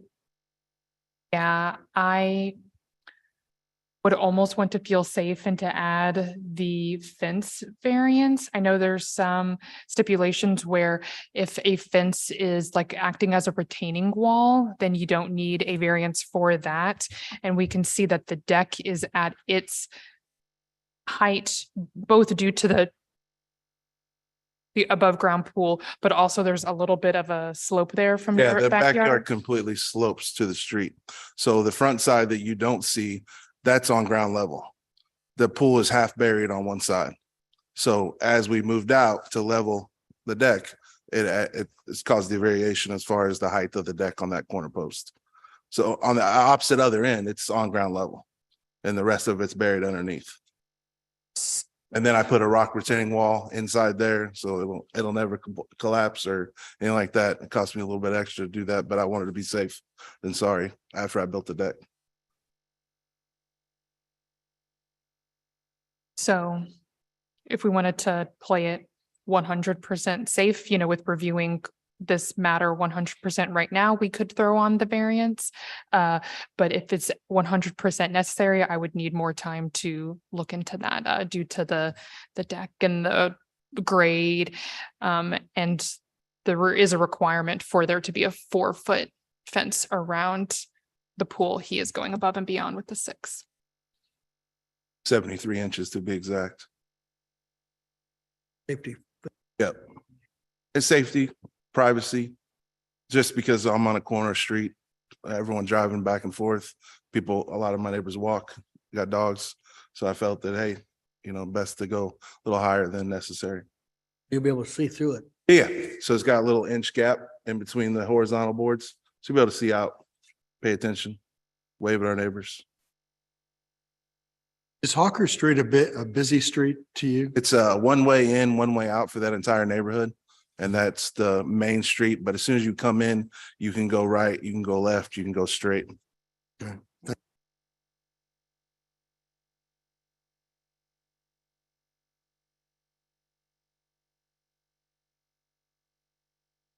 Any other comments, board members?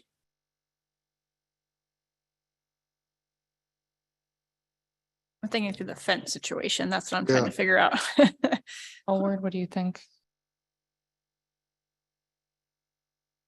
I'm not sure at this point. We throw in a variance on the fence? Is that what your recommendation is, Anna? If you want to resolve this matter today, then you might want to consider that. But again, without having done a full analysis of the fence, I don't have the numbers in front of me. I don't know if Which percentage of it would Yeah, fall in this side yard right. to count? Just a small clarification, it'd be a special exception is all. correct. Fence variances are called special exceptions per our code. Is there a code of ordinances? Yeah, so then we would need to admit chapter 27 into this case as well. Thank you, Jared. Fence issue. Absolutely.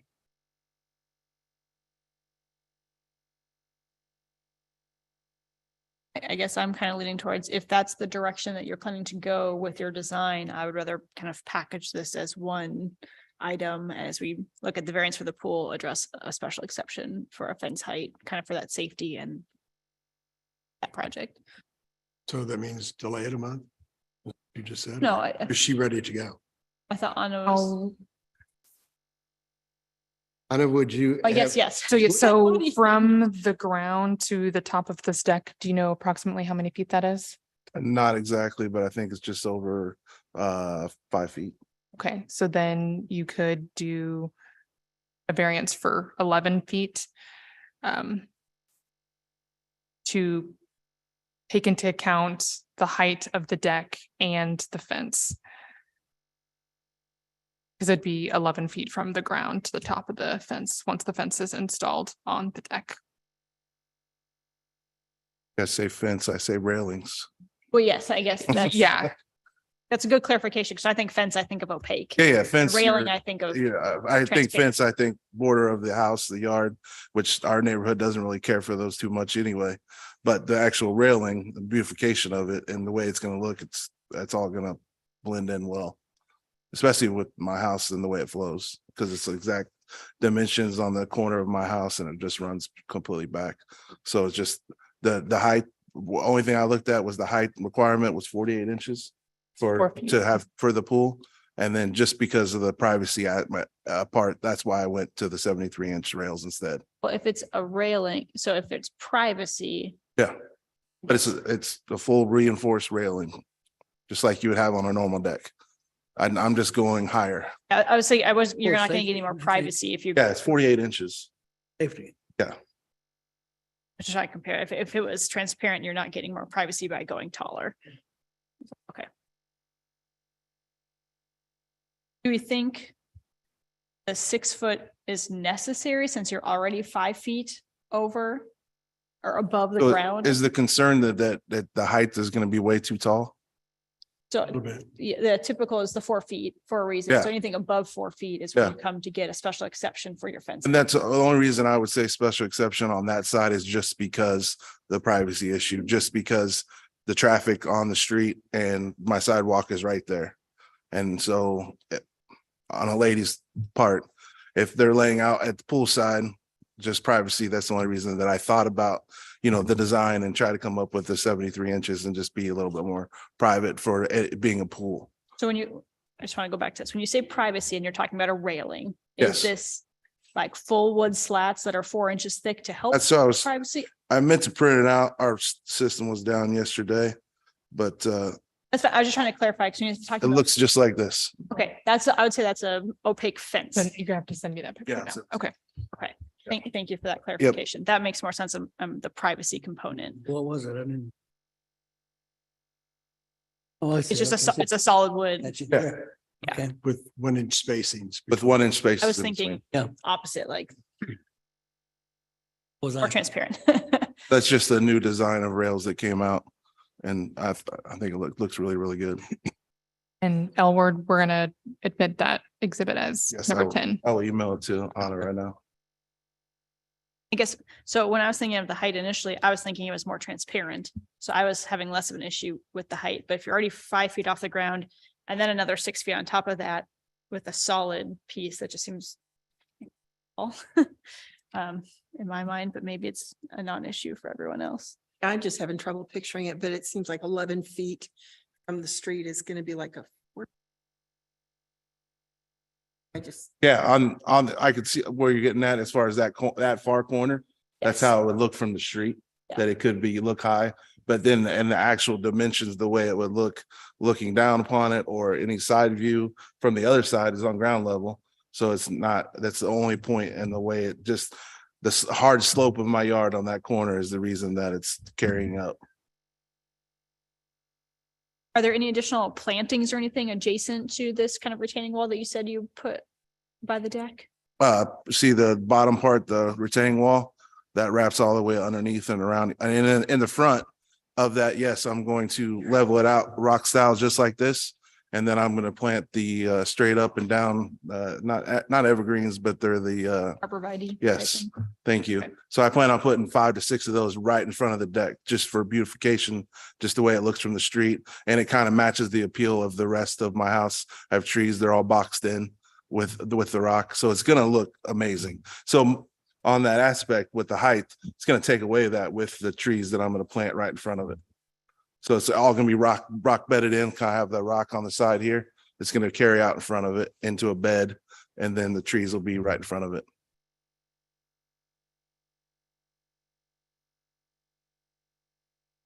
I think Ms. McStorff, remember if you have a retaining wall and you put a fence on top of the retaining wall, it's from the top of the retaining. So it's like a 6 So foot. 6 foot, yeah. Right. And I agree with Moran, how it's going to be. I think the arborvitaes or the columnar pines will soften that effect. That's why I was curious if there's some sort of Yep. planting kind of. That was a great question. I should have pointed that out before.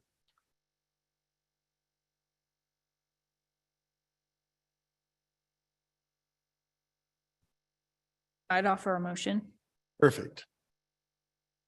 In case number 15, I move the applicant's request be granted in accordance with the site plan and the revised staff report numbers that are therein, and then adding the special exception for a height for a 6 foot fence. I have a question on that. You said that we could go just call it 11 foot. Is it what? What do I need to call it? 11 foot then? We don't have the exact calculation. Right. So 6 foot above the deck surface of Yeah, the pool? you could phrase your motion to allow a 6-foot fence around the pool. Okay. I ditto what Anna just said. I have a motion. Do I have a second? A second. Second, Ms. Moran. Anna, please call the roll. Lawrence. Aye. Nixdorf. Aye. Moran. Aye. Ebbets. Aye. Miss Anna, case number, your project's approved. Good luck with it. On Appreciate case that. number 20, docket 20, this is the same address. Is that? Yep. So we continued that to April because we wanted to see what happened with the variance request before we dealt with the appeal. So next month we Sure can that- dismiss it. Okay, all right, good. Okay, thank you. Thank Good you, luck sir. with your project. Appreciate your time, guys. Safely. Thank you. Let's call the last case, docket number 18, case number 22 with an address of 4900 Oak Street. Russell Stover people, I'm so sorry it's taking this long, but thank you for your patience. Welcome. Thanks for having us. All right, let me get to your docket item here in just a second. All right, can I have your names? Jim Kissinger. Thank you, Mr. Kissinger. Christy Jones. I didn't hear. Christy Jones. Christy Jones. Okay, thank you. And is everyone in the audience either for or against this case? In favor? Okay, great. We'll see how he does or they do. And if we need you, we'll have it coming up. Are you? Thank you. And again, the same principle. Would you mind raising your right hands to be sworn? Do you solemnly swear or affirm to tell the truth and nothing but the truth in this hearing today? I do. Please state your names again for the court reporter. Jim Kissinger. Christy Jones. Thank you, Ms. Jones and Mr. Kissinger. Who's going to speak on your case today, Jim or Christy? I will. Okay, thank you, Mr. Kissinger. Sir, on page 3 of the staff report, there are 10 items, administrative exhibits that we need to admit to hear your case today. Do you have any issues with us admitting those? No issues. Thank you. Those are admitted. As part of that case, a part of those exhibits, Anna is going to present your case to the board. Anna, please go ahead. Thank you. So now we have docket number 18. It's CD BZA 2023-00023. Site in question is 4900 Oak. The site is zoned R.5. That is a residential zoning district. And the applicant is seeking a sign variance for a monument sign on the subject site. The site is located in the midtown portion of Kansas City, just like southeast of the Country Club Plaza. So we see a close-up of the site in question at the intersection of Oak Street and Dr. Martin Luther King Jr. Boulevard. It's also adjacent to the UMKC campus, if you're familiar. And Brookside Boulevard is on the west. So if you were to read my staff report, you understand their request. They are looking to put up signs for about a year. You might be asking yourself, why isn't this a temporary use permit? The temporary use permit section in regards to special events for banner signs that are temporary in nature. Those are only permitted for 60 days. They're requesting longer than that. The temporary signage also can't promote a commercial enterprise or an event that's not conducted on the same lot. And I did not receive a site plan for exactly where they're going to put the monument sign. As you can see, there's a significant amount of right of way in front of their building. So if they were going to put, this sign closer to the street, then the temporary nature of it couldn't then advertise an off-site sign, as well as needing the Public Works permissive use of a right-of-way permit, but that's neither here nor there. Additionally, the rules for a temporary sign are specifically related to properties in a commercial district, and this is in a residentially zoned district. And the construction of the signs suggests that they could be up for, a lot longer. So we went through our typical variance route.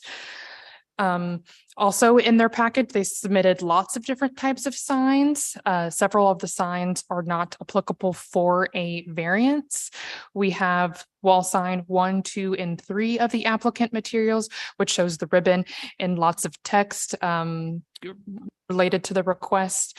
And in the residential zoning district, you're only permitted 1 wall sign per facade.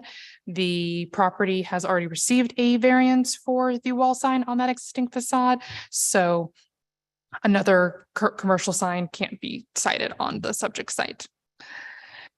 It's also a very, very large sign. Wall signs are supposed to be 20 square feet for office uses in a residential zoning district. And this sign is 643 square feet, which is quite a considerable increase in the amount permitted. And just for a reminder that the Board of Zoning Adjustment is not authorized to grant a variance to the type and number of signs allowed on a particular site. Signs that are applicable for your review is the monument sign that they've submitted. They labeled it as lawn art number 1 in their applicant submittals. Signs that are also approvable through other like permitting processes are wall sign 4 in the applicant materials, which is the blank ribbon, and the lawn art number 2, which are giant pieces of chocolate. Again, subject to where exactly they're looking to put this art/monument sign, because it has to remain on their property without the permissive use of right-of-way. So the variance in question is variance A for the monument sign. The requirement within the zoning district is 32 square feet. They are proposing 93.3 square feet. This is a variation of 61.33 square feet, which is a 192 increase from the requirement. It's also It's also taller than what is prescribed in the residential zoning district. So monument signs are subject to be 6 feet in height. This particular sign is 7.3 feet high, which is a 1.3 foot variation, which is a 22% increase. A substantial change in the character of the neighborhood is not anticipated, but a change in the design of that monument sign could obviate the need for both variances. That concludes my staff presentation. I'll be happy to answer any questions. Thank you. Have any questions, Ivana? Not yet. So are they here before us, Anna, for the ribbon or for this, the one in the yard, so to speak? The monument sign that I have pulled up. See that the box? That right is the only sign that has like an applicable variance to it. I addressed the other signs because it was a part of their package, but I do not believe you can grant a variance for those items due to the requirements of the code. So the monument sign is the only sign in question. And is that a temporary sign or is that a permanent sign? And Mr. Kissinger or Ms. Jones can answer that. It is built to be permanent, but the intent for this variance is related to an anniversary this year of our 100-year anniversary. And both of these were submitted with the intent to remain for about 9 months through the end of the year. Russell Stover was filed for as a corporate business in December of 1923, so we'd like to carry it through the end of the year. So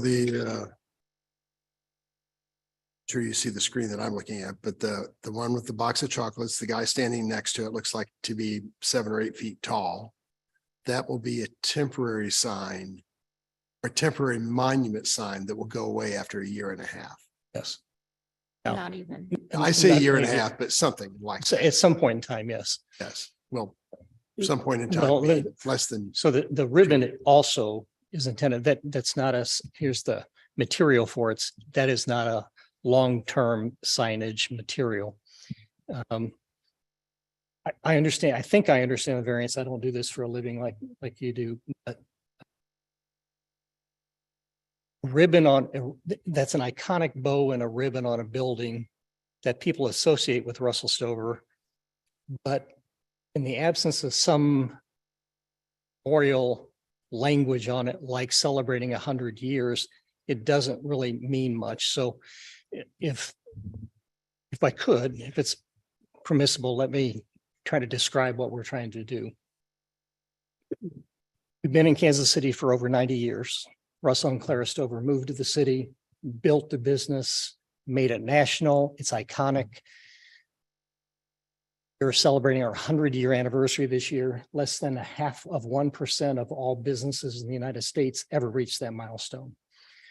So it's unique. We understand this is a unique proposal for a variance, but if there was ever an opportunity or a reason to have a variance approved, it would be this in our view. So I don't know what happens with our zoning. That building was built in 1959. It was a commercial insurance business. Hoffman Foundation bought it. We bought it from them in the 1980s. I don't know when where that zoning changed from commercial to residential, but we have other restrictions now that our neighbors don't have. Neighbors MRI Global, UMKC, the Nelson, KSHB, we can't celebrate the way we believe it needs to be celebrated and should be celebrated because of some zoning requirement. And trust me, I don't know, that's not my business. The practical matter of this is a really important milestone for us. It's important for the city.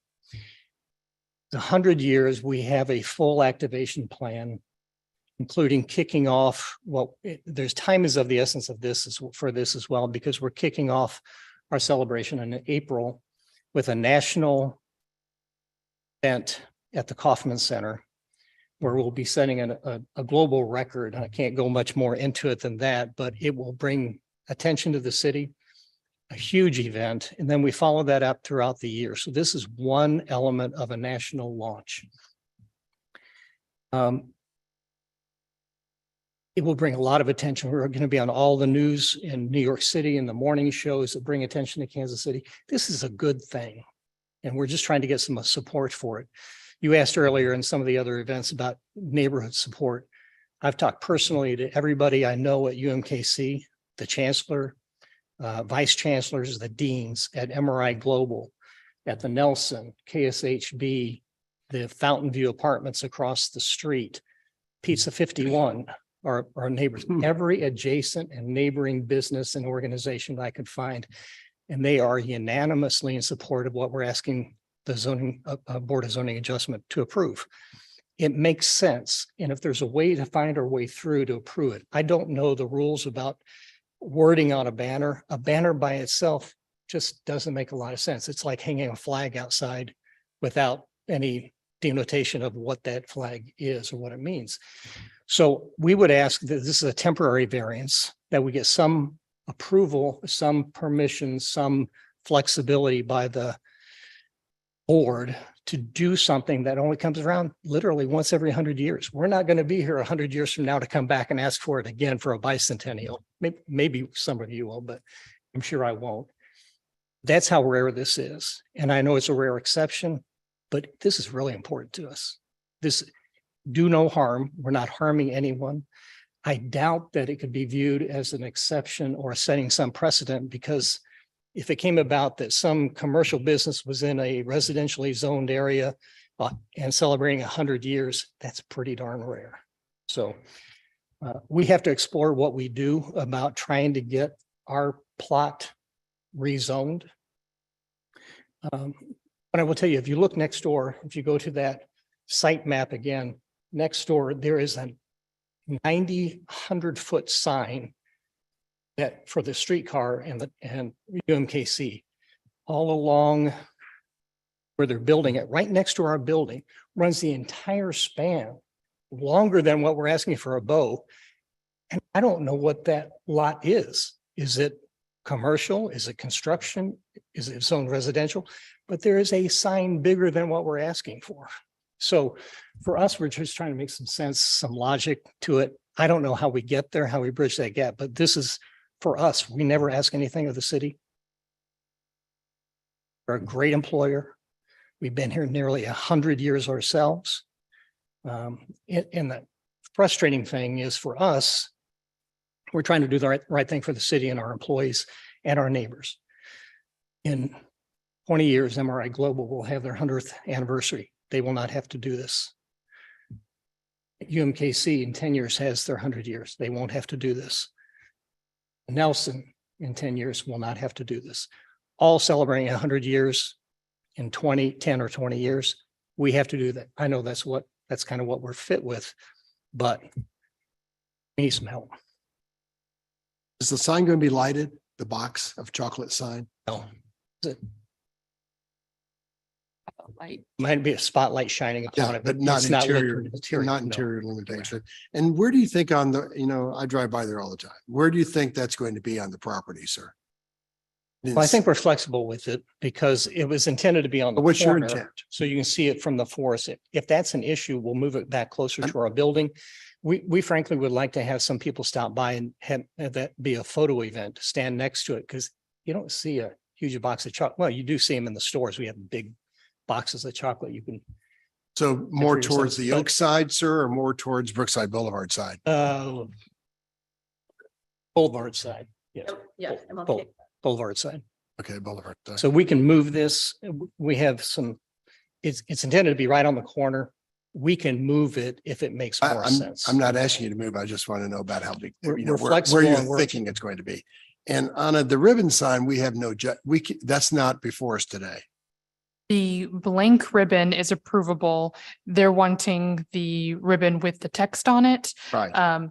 The reviewer from the building permits division and I determined that it is a commercial message. And in this residential zoning district, they are not permitted 2 wall signs on a facade. Right. So they can have the They're ribbon just asking for without the variance text. for that as They, well. they cannot request I'd a ask variance for that. for that. Okay. I thought the ribbon sign was kind of cute. Is there a different way of wording it where it wouldn't be a commercial message? I mean, just celebrating generally isn't a commercial message. Maybe, It's temporary. yeah. Is there anything in the temporary use thing that would allow you to approve it even for 60 days as a non-commercial message? So I think if this is not a commercial message and someone like in higher leadership than I have were to direct me to say, no, this isn't a commercial message, then we could move forward with that. But that's just the determination that the building permits reviewer and I have decided. Would it be allowed if it weren't a commercial message of that size? Well, okay, so if it's a commercial message, then it's a wall sign and they're not permitted 2 wall signs per structure or per facade, excuse me. If it's art, then they can have it on the building. A Hallmark card is not commercial, it's art. It sends a message of birthday and celebration and birth and death. This is a message of celebration. We're not selling 100 years. We're celebrating the centennial of a iconic brand in America, in Kansas City's own. That's a distinction I think where I could never do your job, but I think we can agree to disagree. From our perspective, it is a message. We're not celebrating. We're not selling 100 years. We're just Mr. not Kissinger, I think this board likes your idea. And I mean, the Ward family, long before we were around, old man Ward was doing his candy from downtown in the Commerce Tower. Exactly right. So the city has a lot of love for Russell Stover and before he sold out the Ward family. Like I They're said, helping today with and- what they and do. all we're asking is to share a little bit of that love. But that ribbon sign, as much as I like it personally, I can't do anything about it. So, and you just told us the box of chocolates. What I'm looking at here is the preferred lawn art option 1. We can approve that if we get consensus. And to make me feel good, it's temporarily for less than 2 years. You don't have to give us an exact date, but I'd wanted to maybe move on after a couple of years or less. And the only thing I'd ask is she offered up the opportunity to escalate this to someone else. I don't know Make that that view. that's between those I two. would ask that be done. This only, again, it only happens every.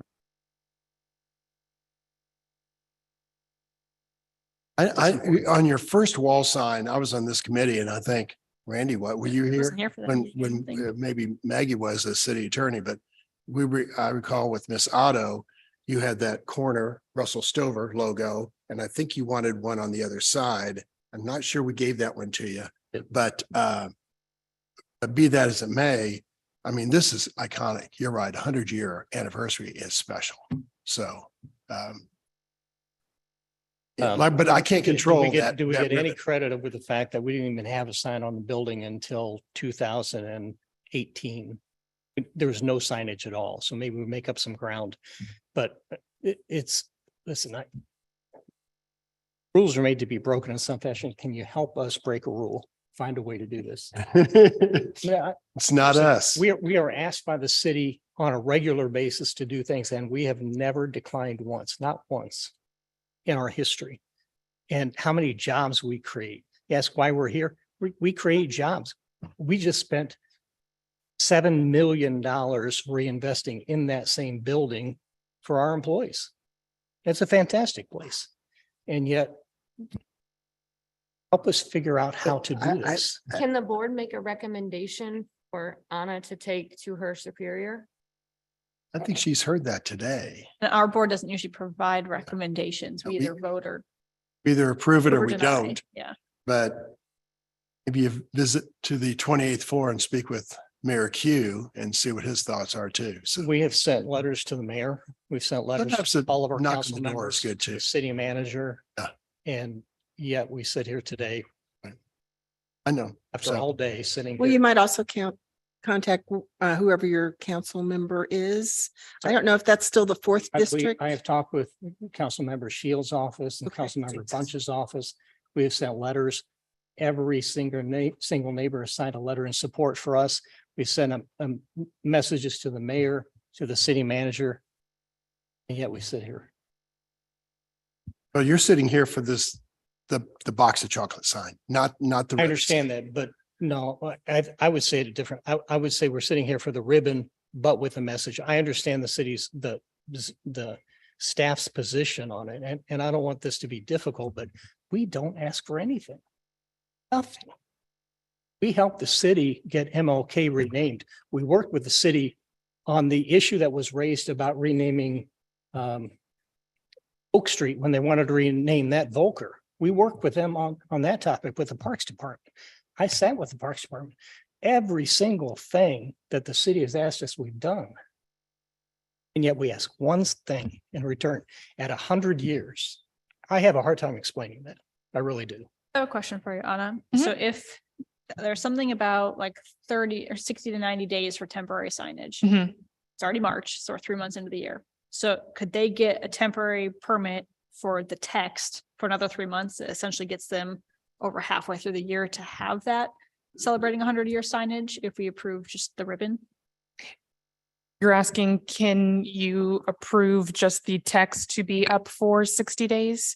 If Or- we approve the ribbon, could Mhm. they then apply separately out of the BZA for a separate temporary signage piece to do the text for 90 days? It's not the full year, but would that get them a chunk of the year covered? If they have the capability of removing the text, then yes. Or getting some of it. The manager, mayor involved. Sorry, If they do it and they start the process of getting a hold of the city manager and mayor. I think it would still need to come from before us, though, if it goes to that type of process, because it'd still be a variance. So I and- just heard and- honestly, we can't give a variance. on two in walls. 1 second. Mr. Chair, this is Joe Rexwinkle. I'm sorry, I can't figure out how to share my camera right now. But I'm Anna's superior, and So, I know about this case. I agree with the determination that these are signs. It's a chocolate company with chocolates on imagery on their signs. So I think the issue here is the zoning of the property. We've had a number of office buildings throughout this area of the city that for whatever reason, when they were first developed, the property was zoned residential. I do think in some cases, at least, I don't know if the case is, if this is the case with the Russell Stover's property, but in other cases, I do think the residential zoning was done in part to restrict signage. But that was under the old zoning code, which had very different regulations related to signage. And under the current zoning code, it's understandably more restrictive in a residential zone. So I think what you're encountering here is if we're going to not call these signs, we're going to face this same issue with any residential zone. And there's a lot of other facilities in a residential zone. So I would just like to remind the board that I think that's really the core issue here and why they need the variances that they're asking for. Thanks, So I appreciate- Joe. And yeah. sorry, let me clarify a couple of more things. The temporary use permits for signs is something, the criteria for that item is something that's specifically attached to signs in non-commercial districts. In commercial districts, in commercial districts. So this being a residential district, I would have a hard time seeing that the temporary use permit is applicable for a residential zone. There's also the option of a council approved sign plan. Now, this is like a more intensive process that goes before the City Planning Commission and the City Council, where larger developments like the underground downtown business park, where you've got like lots and lots of different signs for a large area, it's more intensive. And when they are citing signs on their property that don't exactly meet the zoning and development code because of that unique situation, they tend to go through that process. Now, this adds several months, to if that same process were to be applicable here, that would add more time if they could meet the criteria for a council approved signage plan, which I don't have the criteria in front of me, but Is that allowed for residential? I thought that was just commercial. there is an acreage requirement associated with a council approved signage plan. Again, I don't know the exact number off the top of my head. Maybe Jared can look or Elward. Okay. But as Joe mentioned, the residential zoning district is what's constricting the permitted signs on the site. The site has been zoned residentially since at least the 1950s. That's as far as my maps took me. Respectfully, the property owner has known about this discrepancy for a while since they received the variances for the existing wall signs. Where's the Mid-America Regional Council? Your building?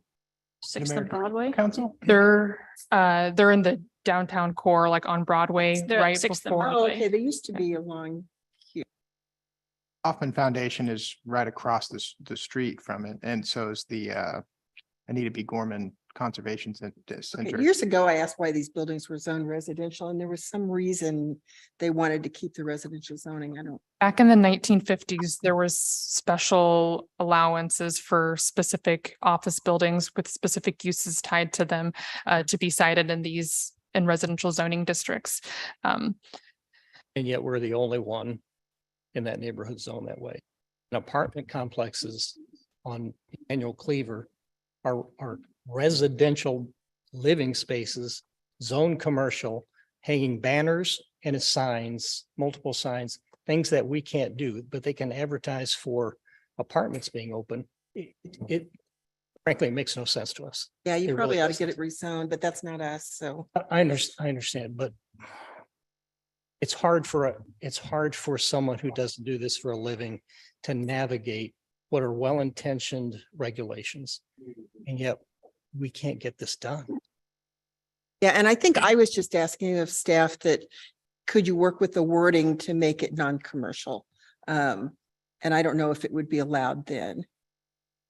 Yeah, a non-commercial message could be on the facade.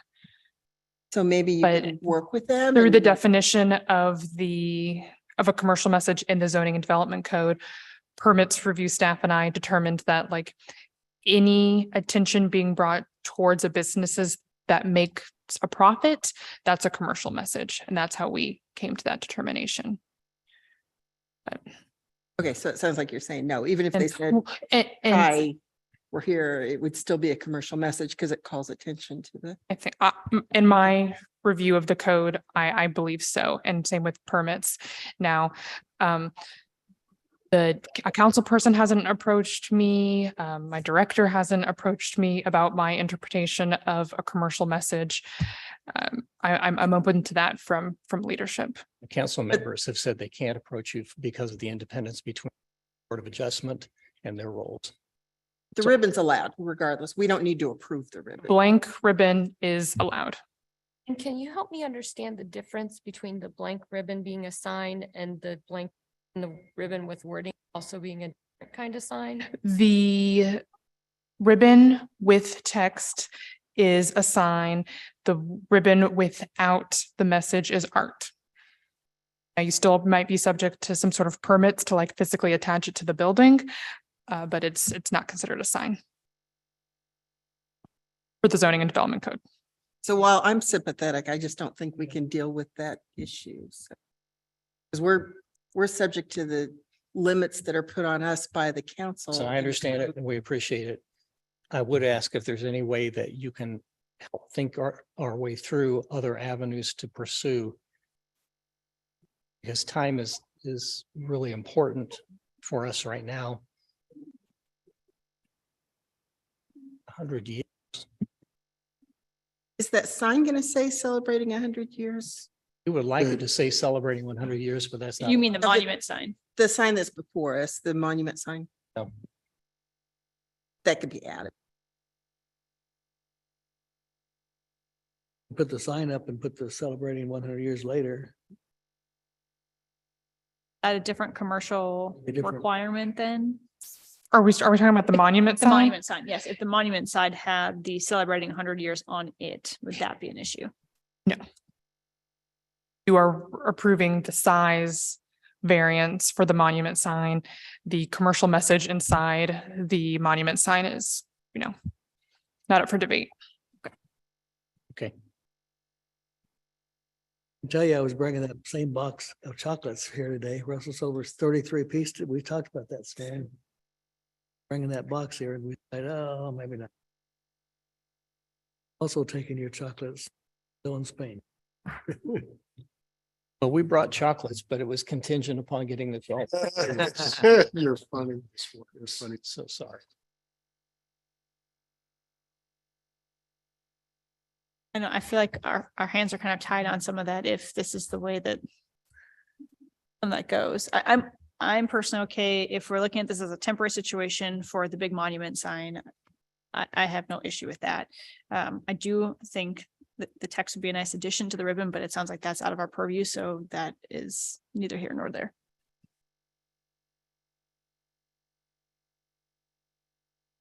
I don't know if there's anything else we can do or if we need to have a closed session. I don't. Session. Just seemed like our city would allow Yeah, it. Okay.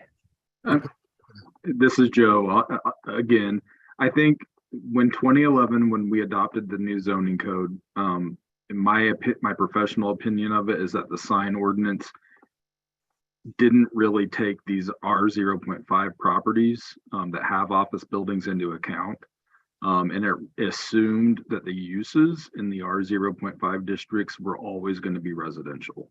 So we have similar issues with other types of uses. You see them most frequently with religious assembly or church or schools that happen to also be residentially zoned.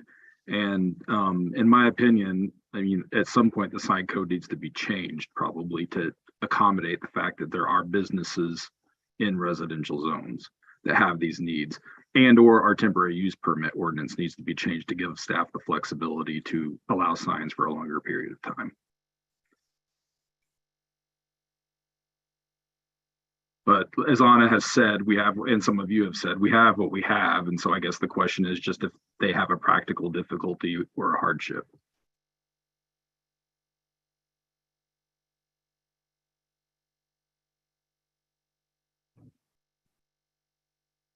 Hey, Joe, why don't you approve it?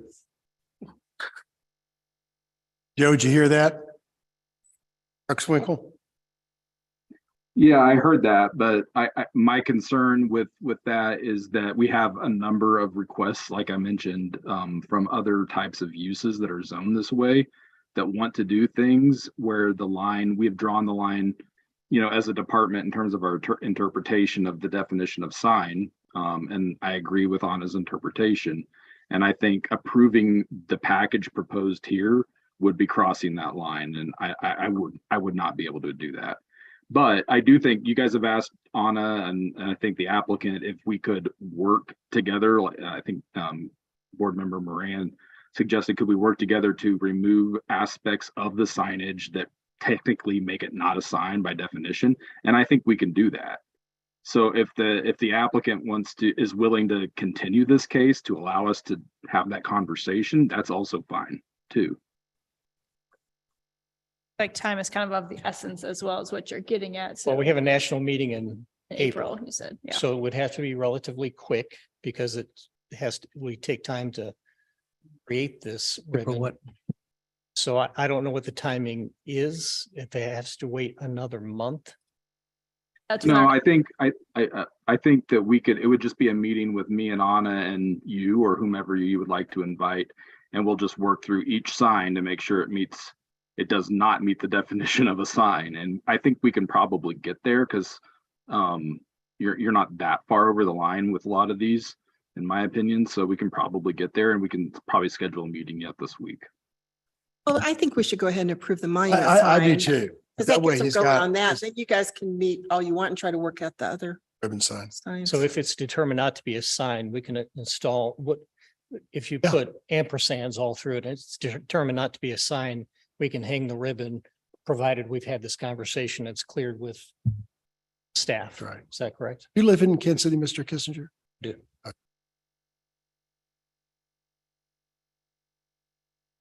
I guess. What are we voting on right now? So the monument sign is Monument the sign. only one that we're discussing. Correct. Okay, Their time frame? Oh, 2 years? say 18 months because we're already, I'll do 2 years. No, I can't tell you what to do. You guys tell me what to do. Sorry. You were saying the maximum was till the end of the year, right? If we'd like it, we would like to have it through the end of the year. I don't care what time frame. If it's 12 months, 18 months, that works. I Okay. don't think it will be there that long. Next But if we Easter? carry it through, Next Easter would be a good time. it'd be a good time. And Elward, can they place conditions on variances? Yes. Yes, okay. Never mind. I just think with how we are discussing it as a temporary nature, I'd like to make sure we keep it as temporary and having some sort of time frame associated with it. I would offer a motion. Okay, in Ms. this case, Mixdorf? Something else. So in case number 22, I move the applicant's request for the monument sign to be granted in accordance with site plan and staff report with the condition that it would be up for no more than 18 months. Second.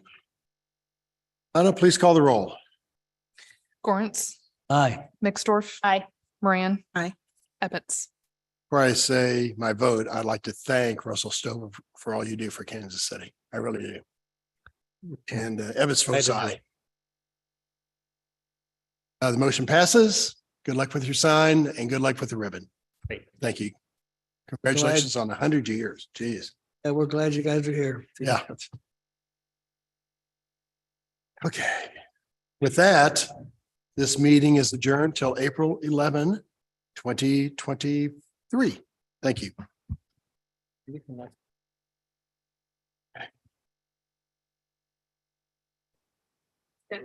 Yes.